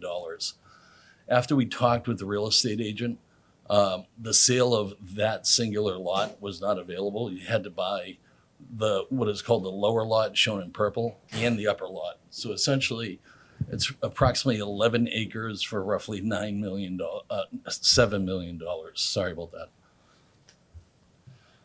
So the first thing that we noticed as we walked the site is the topography of it. So what you see on the upper portion is basically a plan view of the site. The thicker brown lines that run through there are essentially topography lines. They represent 10-foot intervals of grade elevation changes. So what I tried to do, just to give some perspective to it, if you take the blue line in the center of it, it's essentially a section cut down the site. So when you look at it, the bottom right side of the site is about elevation 60, whereas the left side of the site is about elevation 180. So it's about 120-foot differential in grade. So what I tried to do, again, for people that can't really look at a topography map and see it, is what you see in a section view of basically the terraced leveling of that site. So that became one of the biggest challenges that we're looking at for this. When we compare that, against Gow Road that we're looking at, the middle portion of Gow Road, or the highlighted section in the middle there, is essentially where we were planning to build a school there. It's essentially flat. So as a committee, when we were looking at this, obviously we were comparing this to what we were doing at Gow Road, and that became one of the big differentiators. The other one that plays into it too is essentially the zoning buffer. We have long lot lines along the edges. It's about 1,500 feet. So the zoning buffer that we had per the building code was roughly about 50 feet. So when we put those in there, it basically takes the site shrinks it down and basically reduces it down. The 6.8 acre site goes to about 4.8 acres. The 3.8 acre site on the upper level goes down to about 2.8 acres. So again, it takes a very challenging, long, narrow site that slopes significantly and squeezes it down even more.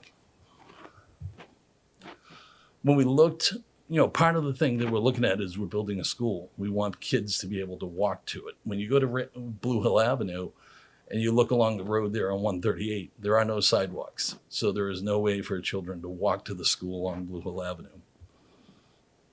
Similarly, when you go up to Brush Hill Road, there are no sidewalks there either. So talking with DRA Architecture, who we engaged as part of our discussions on this, having a through road through the site at the grades that he was looking at, which is basically 10 to 12%, was impossible. So what it meant was if we were to build on the site, there'd have to be upper level and lower level pickup or drop off and parking. So what that means is a lot of traffic up here, a lot of traffic down in Blue Hill Ave, because we wouldn't have that kind of throughput through them. They'd have to enter here and come back. The other thing that we became aware of is the stone walls that are here and the historic nature of them. So if we have to break through those stone walls to make those entrances and exits, it's another historical thing that comes up.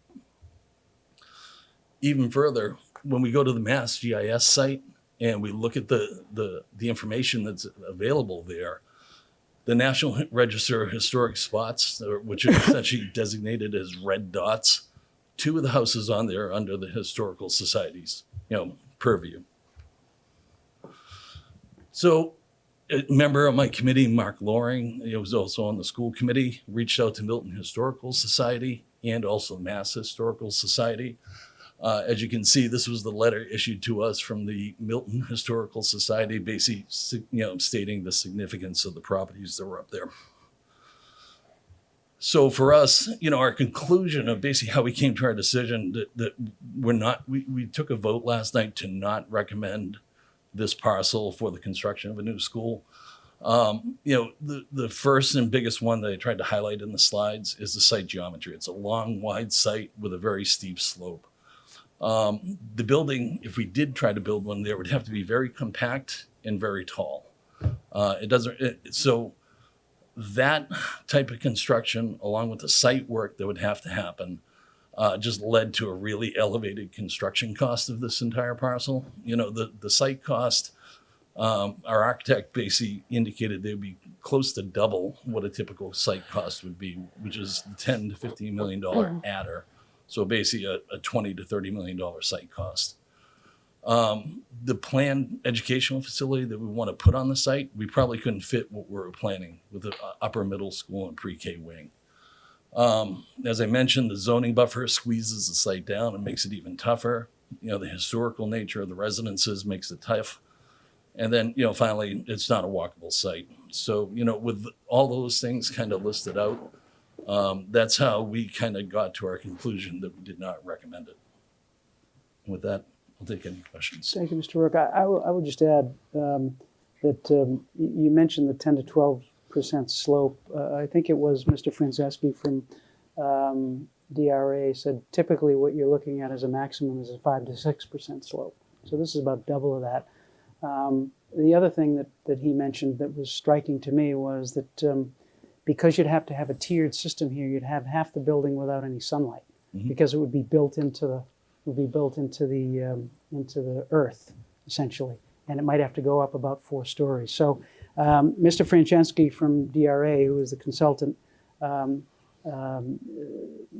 basically laid out all the reasons that he didn't think it made sense to move forward on this project. He said that the challenges here, most of which Mr. Rourke has mentioned, the challenges here just do not bode well for trying to build a school on this site, and that, I think, drove a lot of the decision. It was a unanimous decision by the school building committee not to recommend further negotiation to purchase the site for a school purpose. So anyway, questions or comments from the members? There's no action requested. It's just questions or comments. Mr. Zoll. Thank you for that comprehensive report. I was, the point about the land loss from buffers, I thought was pretty compelling. I think basically you were losing 3 acres of land on those buffers because of the narrowness of the site. I was just wondering if you knew the comparable amount of land at the Guile Road site that would be lost from buffers. Yeah, so the Guile Road site, one of the advantages of that one is the land that's adjacent to it, essentially Brooks Field, is owned by the school, so there's a 0 buffer there. Along the Home Inc. side, I believe it's a little over 300 feet along that edge that we had. So we have a 50-foot conservation buffer, then an additional 50-foot zoning buffer. So 15,000 square feet, which is much less than an acre that we'd have there. On the other side of the parcel where we're building the road, there's basically just the frontage there, so there's not a lot of zoning loss there. So that became one of the, for me, when I initially started looking at it, jumped out immediately to me. That makes sense. Thank you. Other comments, questions? Ms. Musto. Thank you. When you were looking at this lot, were you taking the diagram that you had for the proposed school that you're putting up, that's getting up near the high school? Did you take that and try to superimpose it there, or did you look at other options or other sizes? So what we did is, the first take that we did, we asked our architect on the committee, Glenn Hoffman, who's actually appointed by this board, to look at it and see. There are what are called model schools, which are, just blocks of what they have for schools. None of them fit on the site when he first tried it. He then took the Guile Road concept that we had and laid it on there. I actually have a copy of it. I can present it or I can send it. The problem was as he laid it out on there, there was really no room for anything to get by it. And essentially what he did is took the building, tried to straighten it out. It was kind of a little bit of a bent building and he straightened it out. Even with that, with the zoning buffers that cut it down. So the frontage at Blue Hill Ave is roughly 400 feet. When you take the 50-foot zoning on either side, it brings it down to about a 300-foot entrance. So we laid the building out on there. The other problem with that too is he was taking a building that was meant for a flat site that we had for Guile Road and then trying to lay it on a terrace thing. So it really wasn't representative of it. So partially what we did is, as we were looking through all this, we were going to engage DRA to do conceptual studies. What could they build on there and stuff like that? But as we looked at it, we're like, it doesn't work. So why would we spend the money to prove something that we already know? And we asked that same question to Carl when we were talking with him, and he agreed that it's essentially wouldn't be money well spent. Technically, from an engineering point of view, like I say all the time, is we can build anything if you have the budget for it. But, just trying to be cost conscious on this entire thing with site costs, roughly $10 to $15 million extra, site acquisition costs, roughly $7 million to purchase it. We're $17 to $22 million before we even build foundations to build a building. That for us there just basically made it cost prohibitive to kind of dive deeper into the site. Yeah, please. Okay. My other question, I guess, would be, was there ever any thought of, I know like one of the things you said is walking to school and things like that, but was there ever any thought of switching it, like looking at all of your buildings and maybe switching it to a different kind of school there? Maybe it would be maybe the younger grades would be there, where you're already busing kids mostly at the younger, or they're getting dropped off and not necessarily walking if they're, preschool or kindergarten, things like that. Was there ever any thought of maybe, looking at that and looking at the other properties and saying, look at all your options? Yeah, we thought about similar to what we were looking at Fontbonne for an early childhood education center. The problem with that within my committee is that, it doesn't solve the overall problem of overcrowding at all the levels. So even if we were to do that, we'd still have to do another project. So for example, if we strip the preschool wing off of what we'd be doing at Guile Road and put it up at this property, we could do that. We still need a middle school at that point. So that's, we looked at that, and it would make it more sense to put it all at one site that we currently have working on an agreement on, rather than split it apart and then building on a site that's terraced that costs $7 million. Yeah. So I guess what I was saying or trying to say is not just the preschool. Like if you were doing, the preschool and all the kindergartners, or like, something creative. I'm just trying to throw all the options out there to see if that would have been something that would work, so you would free up some area for the other grades where you need the space. That's all. Maybe you could move things around just, because I think you should look at all different options. So I didn't know if that had happened. That's all. Yeah, and part of what we're doing too that was challenging is we know this is the open market.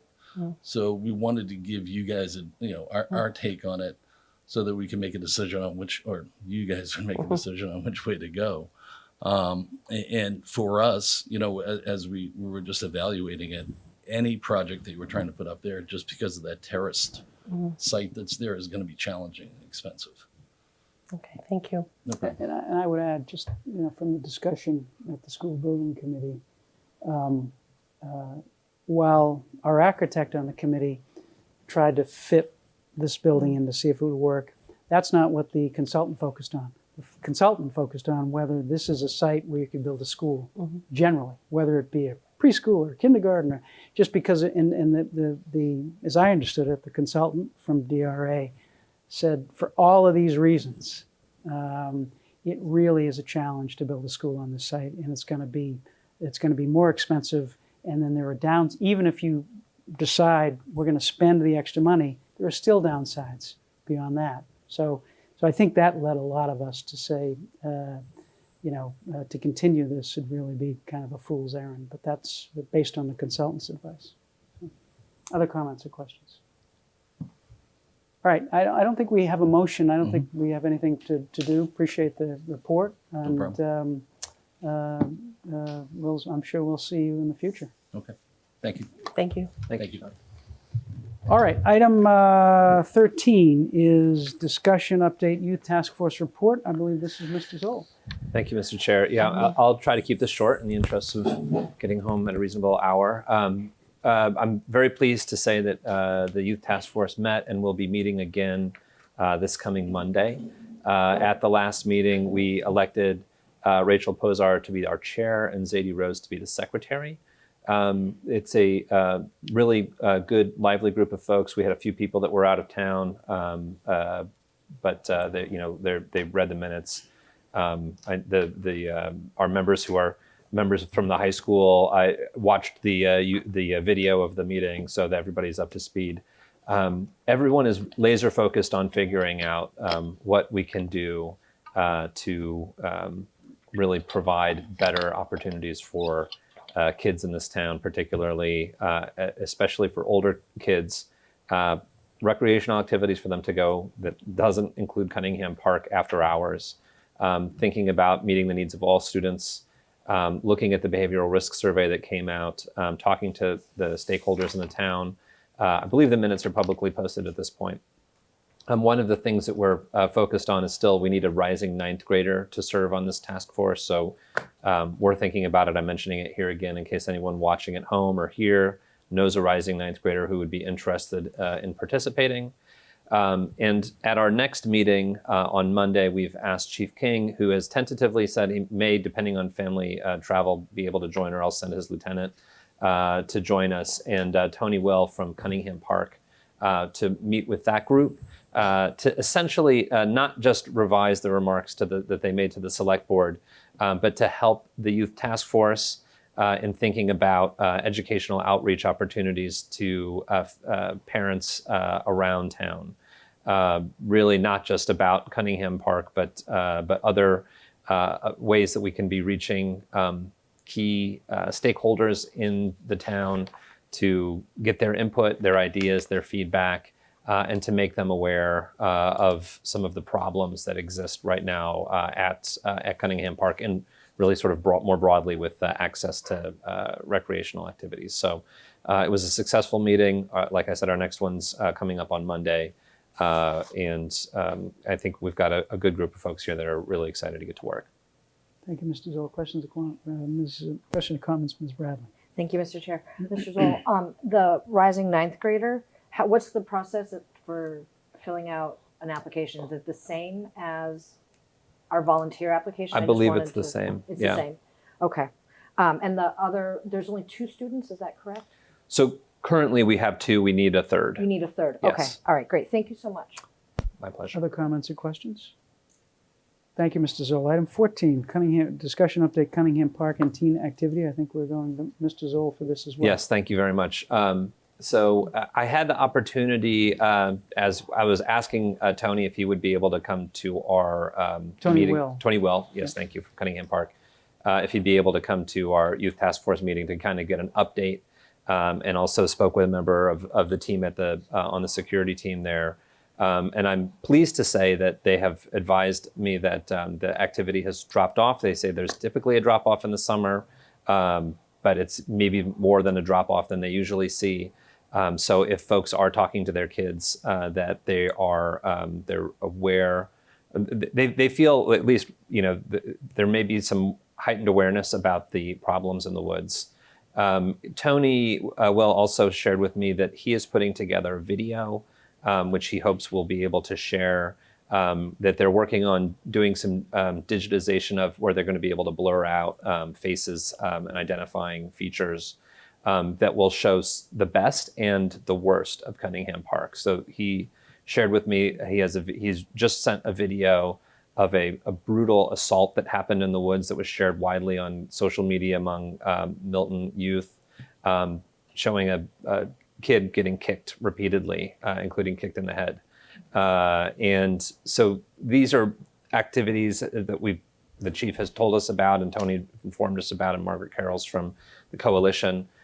So we have a coalition member also in the youth task force who we're also liaising with to try to figure out how we can get some of this information, including video information, out to folks so that they can see that what they think is happening in the woods, what some parents may think is happening in the woods, is the reality is far more dark and terrible.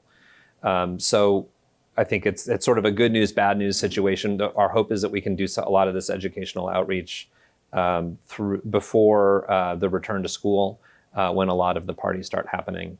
And so anybody with thoughts or ideas about how to get some of this material out or groups to meet with, we'd be very happy to, both at the Youth Task Force. I know Margaret Carroll's at the Coalition would be happy to meet with folks, and I'm sure here at the Select Board would be interested to hear them as well. Questions or comments? Ms. Musto. Thank you.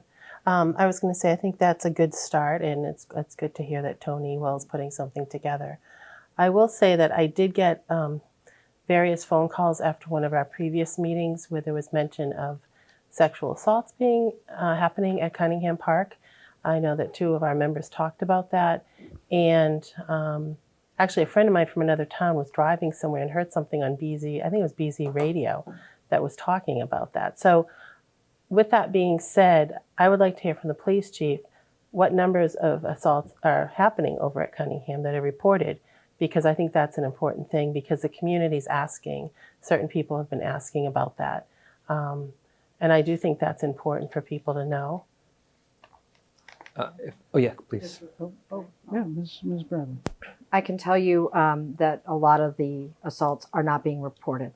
These are young girls that are very nervous, and they want to keep their social status. And I can tell you personally that it was not reported. And so I think that the numbers are not going to be where people think that they are. And so I think that while that's a good idea to get those numbers, I think that the reality of it is that many young women do not report assaults. Many young adult women don't report assaults. That's a fact. You can look it up with the Rape Crisis Center. It's just the way that things are. And so I would just like to keep in mind that while the numbers may not be there or be shown, there are many personal stories of folks that have been assaulted there and have not come forward. And so I just want us to all keep that in mind as we're moving forward. Mr. Zoll. Yeah, I'd just like to add on to that because I think it's such an important point. Sexual assault is by far sort of the leading underreported crime in this country. And it doesn't just happen to women, it happens to men, it happens to non-binary youth. A lot of kids are at risk for this. And as Ms. Bradley said, these kids, the woods is their social status, and they losing the ability to go there. For many of them, we know how teenagers, important their peer group is. They will suffer physical abuse, sexual abuse, mental abuse without reporting it. If reporting it would mean that they are suddenly lose access to an important social group for them. So I think it's a good idea to raise sexual assault awareness and to talk with the chief about it, and to maybe think about, are there ways that we can encourage kids to anonymously report sexual assaults? But I think we definitely need to believe the women and the girls and the boys in this instance, that this is happening in the woods. Ms. Musto. Thank you. Myself, I'm a reporter. So in terms of healthcare provider, if somebody came to me, I would have to report that. Whether it's anonymously or whatever, I'd still have to report it. Do I think that the numbers could be there and not reported? Sure. I mean, everybody knows that. Anyone in healthcare will tell you that. I think the duty of us as adults is to report it, and even if it's anonymous, so that people know what's going on, meaning our police department. So I guess what I would suggest is, if anybody has had an experience with somebody coming to them or talking about that they really should. And if they want to keep it anonymous, that's fine. But I do think that, when people in the community are asking about this, we have to let them know, whether it's, and people are, this is happening and it's anonymous, but it's getting reported. But, we have to let them know so that they have an idea of what's going on. And I guess I would like to strongly say, if anybody is in a profession where you have to report things, they should be doing that. So, thank you. Any other comments or questions? Ms. Bradley.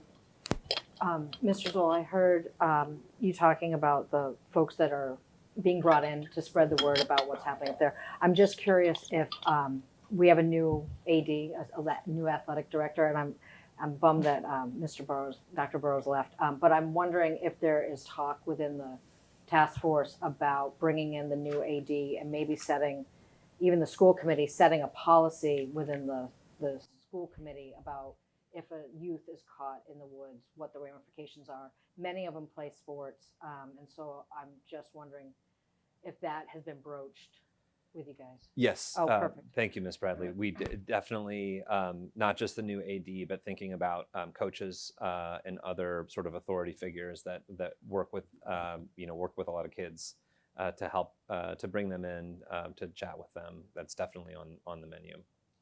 Thanks. Ms. Musto. Thank you. I do remember at one point when both my kids played sports at the high school, they had to go through a mandatory presentation, and they couldn't play sports if they didn't, and there was like a code of conduct. So that might be something too. I'm not aware of that. So I don't know if that's still going on, but they used to have to. Seems like yeah. Oh no. Oh really? It was about drugs and alcohol and things like that. So, yeah. Anything else? All right, Thank you. thank you all. Again, to be continued. And thank you, Mr. Zoll, for taking that on. Item 15, this is the revisions and update to request for proposal for affordable housing at the town farm. I believe we have Ms. Kramer here, and we have a draft with some questions embedded in it. So, good evening, Ms. Kramer. Sorry to keep you waiting. That's okay. So why don't you tell us how we should proceed here, how you would like to proceed? Sure. So in your packet this evening is a draft of an RFP that has, initially was created by MHP, who does the community work for these RFPs in most towns. And there's just a few comments that the woman from MHP had that were really oriented towards the select board the Governor's Stoughton trustees making some decisions on, just a few bullet points. And so the Milton Affordable Housing Trust responded back with some additional notes and ideas on the questions raised. And our hope is that, as the Governor Stoughton trustees, you can review those and hopefully get it to a place where we have a draft that can then be finalized and some dates put in there relative to the release date and the response date and, a site tour date for potential responders, and we can move this one step closer. So just to clarify, thank you for that. These are decision points for the Governor Stoughton trustees in your view. And I do have one question, and just as an initial matter, this is an RFP would be put out by the town of Milton according to their RFP. Do you know how that works mechanically? Would it be the trustees authorizing the town to do it on behalf of the trustees? Would the trustees be putting it out? That's the one thing that occurred to me in the course of this. I believe, and we could ask MHP, but I believe the Governor Stoughton trustees would be putting it out because you're the owners of the land. Exactly. I mean, unless you wanted to give it to the Affordable Housing Trust to put out, or the select board. So that would be a change here. This would be the Governor, so we'd have to make that change. It would be the Governor Stoughton trustees issuing this RFP rather than the town of Milton. Yeah. Okay, fair enough. Sorry for that. Questions or comments from the members? Ms. Bradley. Should we schedule the Governor Stoughton meeting for August 8th? Seems to make Is sense. that okay? Is that within the timeline or? Yeah, I think that would be wonderful, and then you can, go through the finer points and, hopefully get to a place where you can, finalize a date and move it one step closer. Did Ms. DiNapoli, did I see your hand up? Or no, sorry about that. I thought, okay, so put your hand up. All right, and that would give us time to give feedback from the neighborhood as well. If we were to do that in a couple of weeks, hopefully we can get some feedback. Ms. Musto. I would say that August and July, we know that people go on vacations. So I would advocate more for the beginning of September, even after school starts, because a lot of people are away. Okay. Okay. If we're trying to reach neighbors, Yeah, I I just, understand. I mean, they're away. So it's the summer. Milton sort of gets quiet in the summer. It's a good point.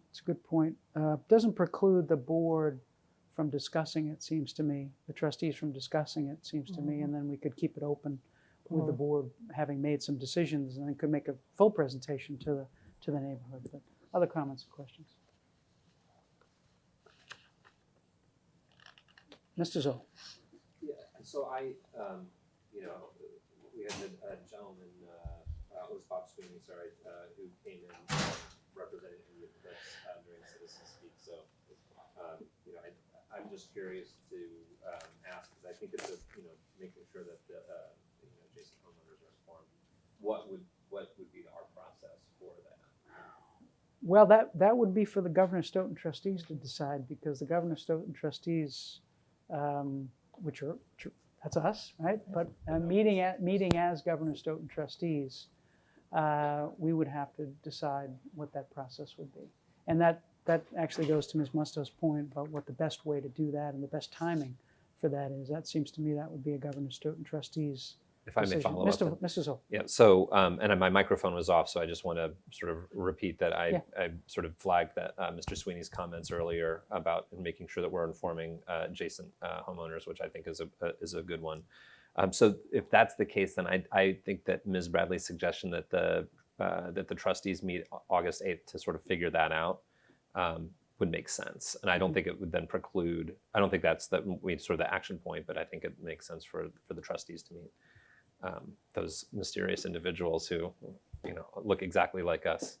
I think that makes a lot of sense. And we haven't met as Governor Stoughton trustees since I think May. So I think we're due anyway. So Ms. Kramer is the 8th. I'm not putting you on the spot, but we'll reach out to see if the 8th works well for you as well. Yeah, no, I think that's fine. I will just say that, the closer you get to the end of the year, most folks in the affordable housing world have deadlines for the state financing. Okay. And so, I just want to make sure we're giving, the great number of wonderful developers we have in this state and even in this town a chance to respond. And so, pushing it till the end of the year could be a time crunch. So what would you say would be the sweet spot for timing on this? It would be great if it could be released in October. Okay. And it would give them time to respond. Yep. But, like a February date's really tough. Yep. Because we have all of our applications due into the state for the funding. And so, if you push it into that date, you're going to have a lot of folks who just can't handle both, and the funding round would take precedence because that's how they get projects funded. So that's very helpful. It seems to me that, if we can't reach out to the community, get feedback and make a decision by October, then, maybe someone else should be making the decision. So hopefully we can work with that time. And, the only other thing I would ask is, an RFP did go out for the, when Pulte was awarded, there. And so maybe you can look back and see what kind of community involvement you had in that process. And that decision was made, fairly quickly and without much fuss, I guess. And so, that's just another sort of data point for you guys as Governor Stoughton trustees to know what you did previously and maybe bring that forward. Okay, it's a very, very fair point. Other comments or questions? All right, so we'll see if we can tee this up at least for discussion on the 8th as the Governor Stoughton trustees, and we may have some other items on the agenda for Governor Stoughton trustees. Sorry to keep you waiting so long. That's okay. Appreciate the Thank you. Have a good night. input. Item 16, discussion update, Neponset Superfund project. Mr. Milano, is this something for you to lead the way on? Sure. So just wanted to give the board a high-level update as to where things stand on the a study that was done by Ty and Bond through a grant to look at dredging essentially from Milton Landing out all the way out towards Quincy and beyond. We have a report back from Ty and Bond about what their feasibility study of the lower Neponset River dredging. And the big picture takeaway is essentially that due to the sediment contamination, primarily from PCBs as well as other heavy metals, the cost to dredge this area would be significant. Upwards of $25 million to $37.5 million is their estimated total project budget for the Neponset River dredging, driven by sediment disposal due to the contaminated nature of the area.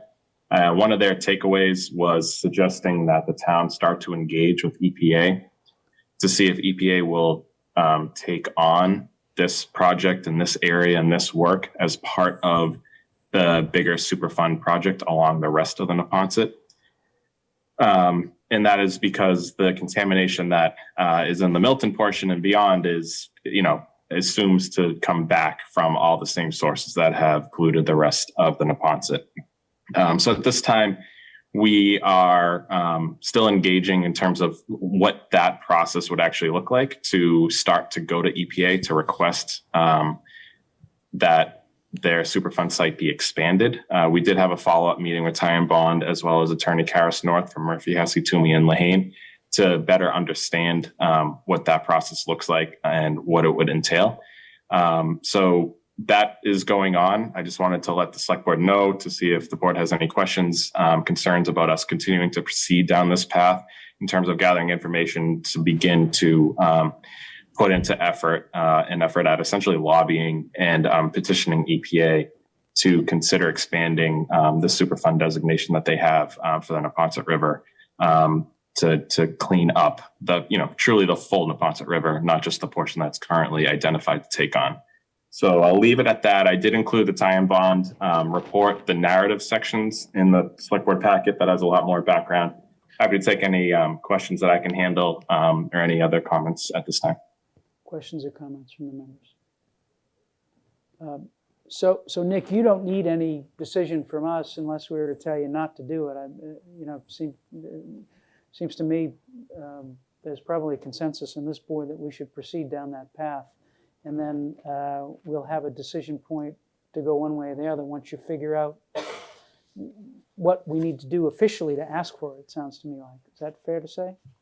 Yes, that's right. And it sounds like what that would look like is a lot of comment letters throughout the EPA's public comment portions. Anytime that there's an opportunity to raise this issue with them publicly, to do so, to engage our federal legislative delegation, to work with EPA through those routes. So it'll be a lot of advocacy work and a lot of reach out, similar to some of the stuff that we do with Airplane Noise Advisory Committee. So as steps in that process come up, we'll follow up with the board. As letters are prepared, we'll obviously send those under the cover of the board with the board's approval. So that's the kind of stuff to expect moving forward, and we'll keep you engaged as we start advocating on behalf of Milton in this respect. Any reason not to move forward, part of the members, with seeking to expand the Superfund designation to include the wharf area? All right, so Nick, please proceed and see if we can make that happen, and we'll be ready, willing, and able to do what we can to make it happen as well. Appreciate it. Thank you. Item 17, discussion approval Milton Municipal Broadband Committee update regarding the town INET. No approval needed here. Two updates. One, our consultant advised the consultant which reviewed our designers' review of the topology of the INET, suggested a revised fiber typology to give us maximum flexibility, a maximum flexible approach to splicing and fiber terminal in order to provide the best backbone. It's a dual ring topology that's being suggested. All the nodes, which are the various connecting points, would connect from one core, there would be two cores, to another. So it would allow us for maximum flexibility, both with the INET and if the town decided at some point that it wanted to go down the road of fiber to the home. So that made sense to the broadband committee. There's no additional costs that we're aware of, and so that's what the town administrator communicated to the designer to move forward on based on the consultant's suggestion. Second, we are still waiting for a cost estimate if we were to include Lower Mills, which isn't currently. There is some noise here, but I don't know if it's outside or if it's in a computer. But I guess no, Lynn, you don't have to leave. It's okay. No, it's fine. It's fine. We don't need to worry about that. So we hope to have a cost estimate on including Lower Mills, if that's going to be additional cost. Great. We don't know yet, and if that's additional cost, we'll report to the board. That's it. Any questions, comments on that? Item 18, committee appointments and reappointments. I believe this is just advertising, Mr. Milano. Is that right? Or... Correct. We continue to carry postings and vacancies on the town website. Mr. Zoll mentioned the youth task force earlier. Others are the Equity and Justice for All Advisory Committee, the Affordable Housing Trust, as well as Traffic Commission. So if anybody is interested, all that information is on the website, but feel free to reach out to me with any questions about how to get involved, or if you're not really sure which boards committees might be a good fit, we're happy to have that conversation and attract good volunteers. Traffic Commission has been and will be a critical entity in this town going forward, and so anyone who really wants to make their mark, Traffic Commission is something where you can do it. So any other comments or questions on committee appointments, advertising? Item 19, discussion approval of appointment of election poll workers per the list included in the agenda. Mr. Chair. Yes, Ms. Bradley. I'll make a motion to appoint the election poll workers per the list included on the agenda as seen below under election workers appointment list as listed. I'll second. I'd like to just make a comment before we move to the next item, if that's Sure, okay. can we just have the second? So motion's been made and seconded, and now discussion, Mr. Zoll. Thank you. So it was brought to, I think, a number of folks' attention that there were some disparities in the operation of the polls at the last town election, with some folks sort of being asked to not use cell phones. Other people were allowed to use cell phones. So I wanted to take this opportunity as we're talking about the appointment of these election officers who are so fantastic in their willingness to spend hours at the polls, making sure that we can exercise our rights as citizens to vote. But I want to make sure that we're getting some consistent training for the poll workers so that they understand what's required of them and where they should be stepping in and where they shouldn't be stepping in. Because the disparities that were reported at the last election, I think just raised some concerns that there were, depending on the precinct that you were at from an equity perspective, folks were concerned that maybe some folks were being treated different than others. So I just wanted to raise that. I'm, again, super grateful for all of the election workers, and I think most of the time mistakes like that are simply just mistakes. And so trying to iron those out before the election, I think, would be really helpful. Other comments or questions? That is in the province of the clerk, so perhaps we could ask the clerk to come in and talk about the training for the poll workers. I think that would be wonderful. We should do. All right, motion's been made and seconded. Any further discussion? All those in favor? Aye. Unanimous.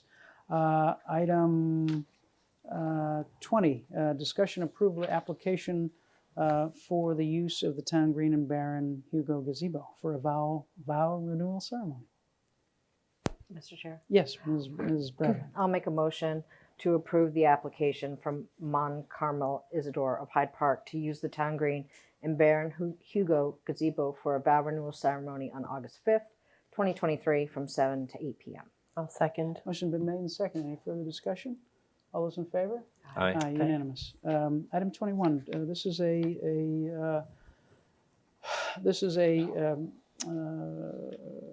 item that we had on a previous agenda. Discussion approval one-day liquor license for the Eustis Estate Historic New England on August 19th, 2023 for David Chestnut Jazz Festival. And Mr. Milano, do we have an update on that since our last meeting?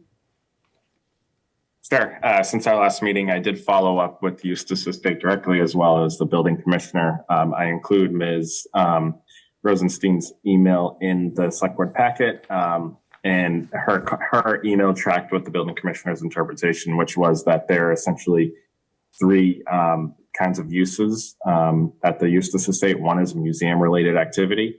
And then two others would be non-museum related activity, one with amplification, one without, and they each have different kind of standards that are applied to them. More specifically, the non-museum related activity is governed by the special permit that was issued by the town's Board of Appeals, which does limit the number of non-museum related activity with amplification to 2 per month. As her email noted, her view is that this is museum related activity. The building commissioner felt the same after looking into the information they provided, but she did note that in addition to that, they do not have 2 events, which is their limit on non-museum related events with amplification in the month of August.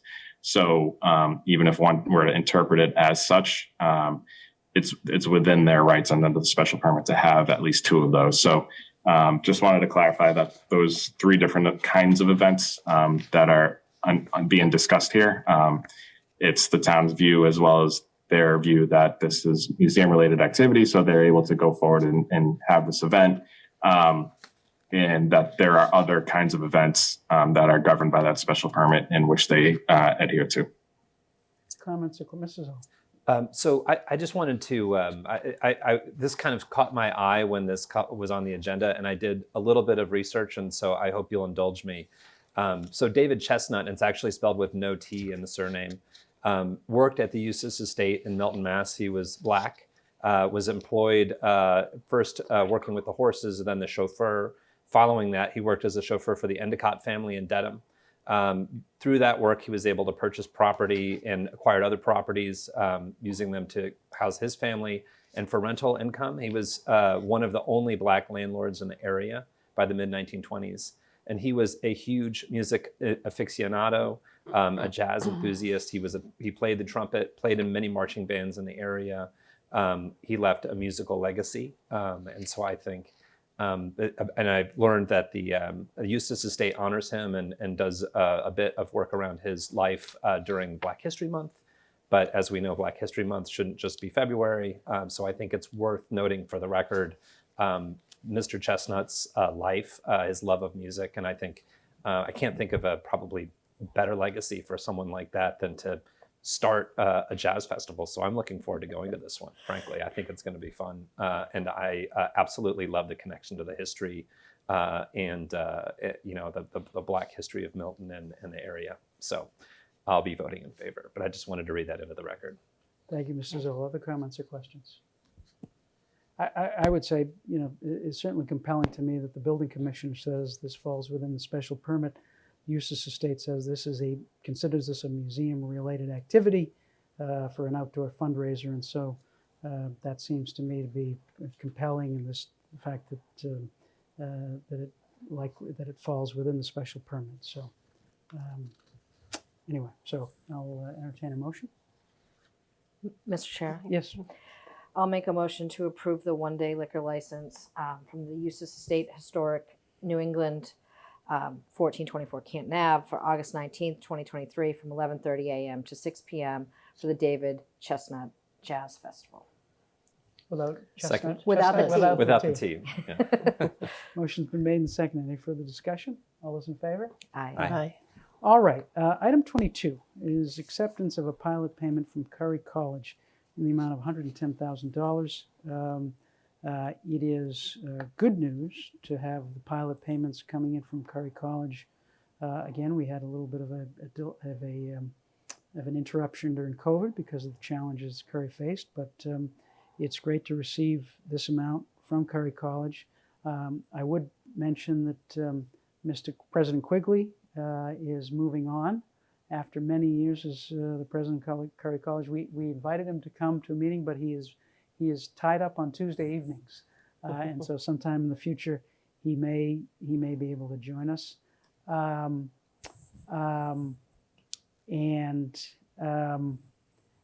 We have also reached out to the new president of Curry College, Jay Gonzalez, who's taking over on July 31st. So we hope to have him in to meet him as well. But this is for an acceptance of the pilot payment.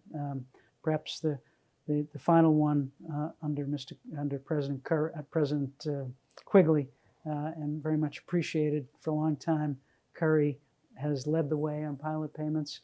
Milton Academy is catching up and doing better on pilot payments, and so these two institutions are certainly making some pilot payments. We'd always obviously like a little bit more under the policy, but we appreciate what they can do. So sorry for the editorial comment. Ms. Musto. Just want to thank Mr. Quigley on his way out for signing the check and sending this over to us. Yes. So very much appreciated on Yes. behalf of the town. Absolutely. All right. We need to have this accepted. Mr. Chair, I'll Yes. move to accept the pilot payment from Curry College in the amount of $110,000. I will second. Motion's been made and seconded. Any further discussion? All those in favor? Aye. Unanimous. Item 23, which is approval of meeting minutes from the 27th, June 27th and July 6th. I think we may want to defer on the 27th. Is that the question? Ms. Musto. Thank you. I was wondering if we could defer the 27th. And I had the reason why I would say to defer the 27th is I was reading the minutes from the 27th. And then there were a few things in there that if you hadn't seen or the previous minutes from the previous meeting, it didn't make a lot of sense. So I felt like we might want to reopen the ones from the 13th to make a few additions. And I can certainly write those up and send them to Lynn at some point or call her and go through those for review. And then the 27th. And then the newest ones here, which are The 7/6, I had something that I had wanted to add into this that was said under number 3 with the committee appointment, because it has one line, but there were other things that I think should go in there with what I was said. And I guess my general thing that I would say about minutes is that we need our minutes to really reflect the detail of our meetings. I was talking to someone today who said, I read your minutes, I just don't have time to sit and watch a 3 or 4 hour meeting. And so I just feel that we have to have the minutes a little bit more reflective in some cases. I think Lynn does a great job, for sure. But I think there's sometimes that we need a little bit more detail on certain things that if you read almost like a timeline, it's hard to follow if you read something isolated by itself. So, I mean, I don't know if you prefer to defer the last one or how you want to handle So it. is there any, Mr. Zoll? I'm just curious. I mean, we've approved the minutes from June. What would have been the date of the earlier 13th. And I don't know that you can go back and unapprove. I guess you would have to move to. You can reopen and amend, I think. So it would be a motion to reconsider, it seems to me. It would have to be made by, I think in this instance, probably made by someone who voted in favor of it, which probably would be Ms. Musto. So I think we can put that, we can't discuss that now, it's not on the agenda, but perhaps we can put it on the agenda for the next meeting for a motion to reconsider. And then, is there any objection to deferring on the other minutes and getting the comments from Ms. Musto? Any objection to that? No objection. All right, so if there's no objection, then we'll just, we'll take those minutes up on the 8th. And so if you can, Ms. Musto, if you could send what you have into Lynn. And I would just note that, there are different views on minutes, how specific they should be and what's important. You certainly can't, in minutes, you can't write every word, write every sentence, write every sentiment. You just have to capture the sense of the meeting, and the important things really are the motions, the actions that we take. What's said is that's really an art. It's really more art than science. So I think Ms. Napoli does. No, I think she does. She's quite an artist, but certainly it's good to have input, and that's why we approve minutes, because we want to have all the input we can. So we'll take up those on. Take those up on the 8th. Mr. Chair. Ms. Bradley. Thank you. Is it possible, Lynn, for us to see that red line for what Ms. Musto is proposing as changes to the minutes? Is it possible for you to do that in a red line version for us? Like a track changes. Like a track changes? Yeah. Awesome. Yeah. Perfect. Thanks so much, Lynn. Yeah, I might go over them in person with her and have whatever you want to do. That's fine. Okay. Yeah. I love your minutes, Lynn. You do a great job, Lynn. That's I You think do a great job. I think that's great. I think it's great. All right, item 24, Town Administrator's Report. Mr. Milano. Thank you. I don't have much tonight. I am away with my family for the week, so grateful to have some time away. Just wanted to make 2 announcements. First is that Kathy Bowen has retired from the town after a 20-plus year career. She was given a plaque, by the Conservation Commission that I thought was very nice. And on it, she was described as the heart and the soul of Milton conservation, which I thought was an apt description, and I couldn't do better than that. So wanted to repeat that for tonight. And then we did post a position in the Select Board office, Town Administrator's office, that after a reorganization, we posted for an Assistant Town Administrator. We have hired Colin Lozelle, who was previously the Assistant Town Manager for the town of Tingsboro. He will be starting on Monday, July 31st. So my first day back, he'll be there, and we'll be back to work right away from there. So great to have Colin on board starting Monday, and I'm sad to see Kathy go, but well-deserved after a long career with us. Thank you. You'll have nothing to do with a new Assistant Town Administrator. All right. Thank you, Mr. Milano. Chair's report. I just want to reflect on the event today held at Fuller Village, where the Consul General of South Korea came to Fuller Village to bestow the Ambassador of Peace awards to our Korean War veterans and the families of those who had served both in Korea and in the time of the Korean War. It was a great event organized by Kevin Cook, our veterans agent. It was originally genesis of it was with Stanley Bauer, who was a Korean War veteran, and Mr. Cook had reached out about the possibility for this award, and then it grew beyond that to several veterans and the families of several veterans. And so it was an event where the Star Spangled Banner was played and the South Korean national anthem was played, and Mr. Cook made a presentation or made a speech, and speech by Consul General Kim was certainly well taken, and the presentations that he made to the veterans, and there were presentations of citations from Senator Timilty and Representative Driscoll, and there were cupcakes and refreshments, and it was just a wonderful event put on by Mr. Cook and Molly Welch, the relatively new executive director for Fuller Village, and so really one of the great events that we've had. There must have been 80 people. 200. I was going to say 80 or 200. 90. Maybe that's maybe 80 or 100. 90. Okay, all right. Might have been close to 100. All right, 100. We'll say 100. Maybe I'm I'm one of those people who overshoots. So yes, so it was a great event at Fuller Village, and there were a lot of people in hearts in that room that weren't there physically. yes, absolutely. So that's all I have for the chair's report. Public comment response. We had several public comments tonight. Anything in terms of a response? Don't feel compelled. We can always talk about it another time. Well, Mr. Chair, I just Mr. feel Zoll. like we should point out that I think we discussed multiple points that were brought up in public comment during the meeting. So Yeah. Ms. Musto. I think to Mr. Zoll's point, there were a lot of different people here, a lot of great points that were brought up with, regard to MBTA communities, affordable housing at Town Farm, with neighborhoods. And so I think there were a lot of great feedback from residents.